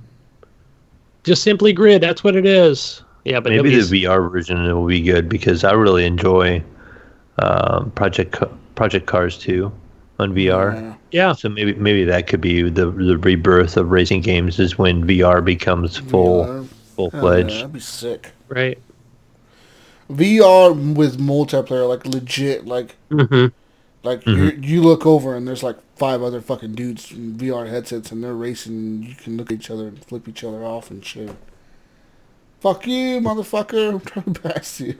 And thinking about racing games and stuff like that, but what about, and it's something we always wanted it coming, especially from Xbox, what was that airplane game called? You guys remember? Back on, I think it was an exclusive back on the 360 because it was from one of their studios. I know some people are yelling at me right now what it is, but, you can just do acrobatic things like that, via an airplane. But it was really good, and I just thought about like something like that, where it's not just like a top-down view; it's more of that, first person in a plane. But I don't know; it's just more along that racing thing. Well, I mean that's what Microsoft Flight Simulators kind of bring, kind of. Right. So I remember that. I know that's. Yeah, I can crash into your house. You crash into mine. Fuck yeah. Should be a lot of people crashing into houses, I think. That's gonna be pretty cool, especially with, now that we've got even better graphics cards on our PCs and stuff, and people got ray tracing and yeah. Do you guys remember how original Pilot Wings was at the time? Remember that game? With the parachuting and all that stuff? I remember that game being really unique at the time when it first came out. Yeah. You guys don't remember it? Yeah. Nintendo 64, I believe. Oh gosh, there's so many out there. Nope. He says nope. Damn, because now you had me Googling that, whatever that, the flight game was, but Ace Combat. That was a good one. And Hawks. Those were really good. Hawks. But it wasn't... Yeah. Yeah. I think that Microsoft Flight Simulator is going to really bring a lot of people back into flying games. I think it's going to make flying games cool again.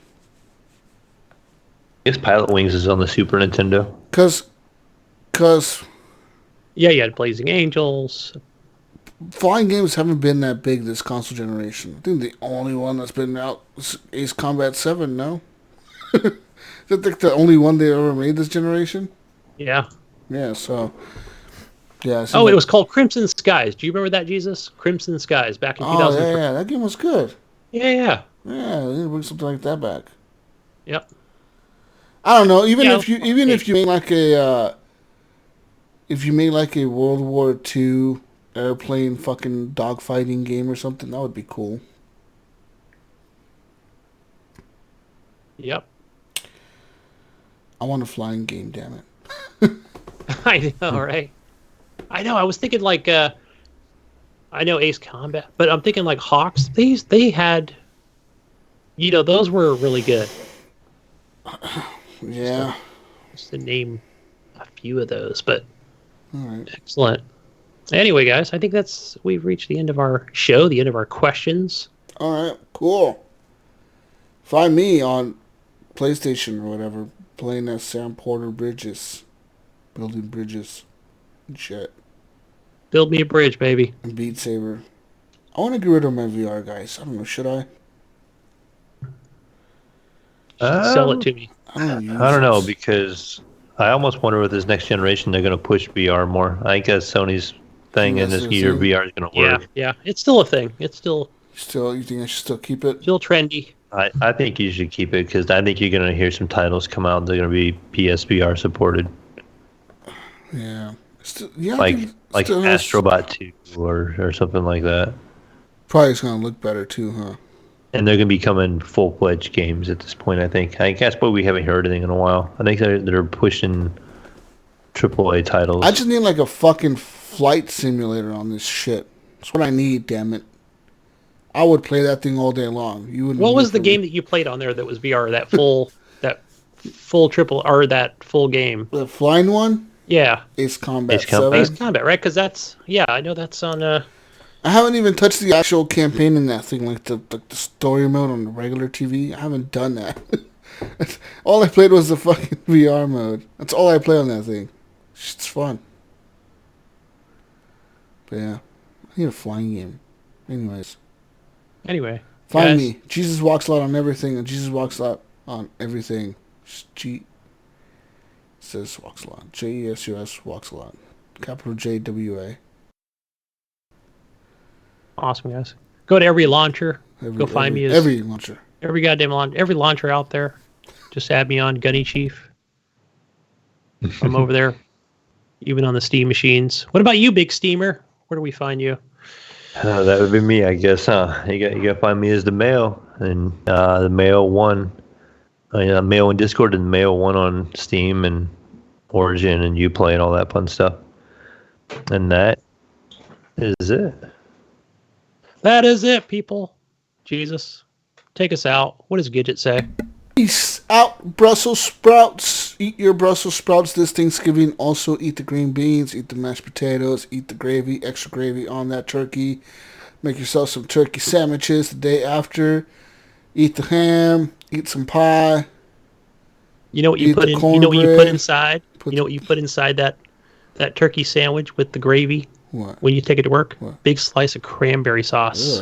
Ugh. Yeah. Disgusting. It's ribbed for your pleasure. Disgusting. Yeah. What the hell's wrong with you? You people. You fucking people. Like jelly in a can, man. If somebody offers you sauerkraut on Thanksgiving, throw it away. Throw that shit in a trash can. Just throw it. I'm not sauerkraut. What's that shit? Coleslaw? Oh, coleslaw. You want some coleslaw? Yeah, throw that shit in the garbage. In the garbage. Nasty ass shit. Throw it away. Just throw it away. Wait a minute. Who's making that on Thanksgiving? I want to I know. don't know. I thought it was like stuffing. Yeah. Yeah, you got stuffing. It's all good. All that shit's good. But remember, people, have a happy Thanksgiving. Thank you for being listeners of the show. Remember to share us with your friends and family. Remember to have them listen to us. Have them sign up for Stitcher Premium. Have all your family sign up for Stitcher Premium. On Thanksgiving, just be like, hey, let me see your phone. And then type in Stitcher.com/premium on the browser. And then sign in with Facebook. Sign up now. And then use promo code Horrible Gamers and sign up for them. Yeah, all of them. All your family members. Woo! Family, friends, iTunes reviews. Yeah, leave us reviews on iTunes. iTunes. I think that's probably the most helpful thing for us, right? Yeah, honestly, it is because we're the most downloads we get are from iTunes people, and we need iTunes reviews bad. Even if you left one in the past, go back and double check because that review might be gone. For some reason, we lost a lot of our reviews back in. I want to say back in 2015, we lost all of our reviews. Like they just all got deleted. Huh. Yeah. I wonder who went in there and did that. I don't know. It just all got deleted, and then we pretty much had like all the reviews we have now are like from 2015 on up. But we had before that we had like 45 reviews, and then they all got deleted, and then we lost them all. And it's like fuck. Somebody's hacking our iTunes. No. So yeah, go leave reviews. Happy Thanksgiving. Stay safe. We'll see you on this next week's show, and Red Dead Redemption 2 will be on the Game of the Year categories. Bye! Bye! We're just going to leave it like that. Bye, everyone. Bye! Or argue offline. Good night.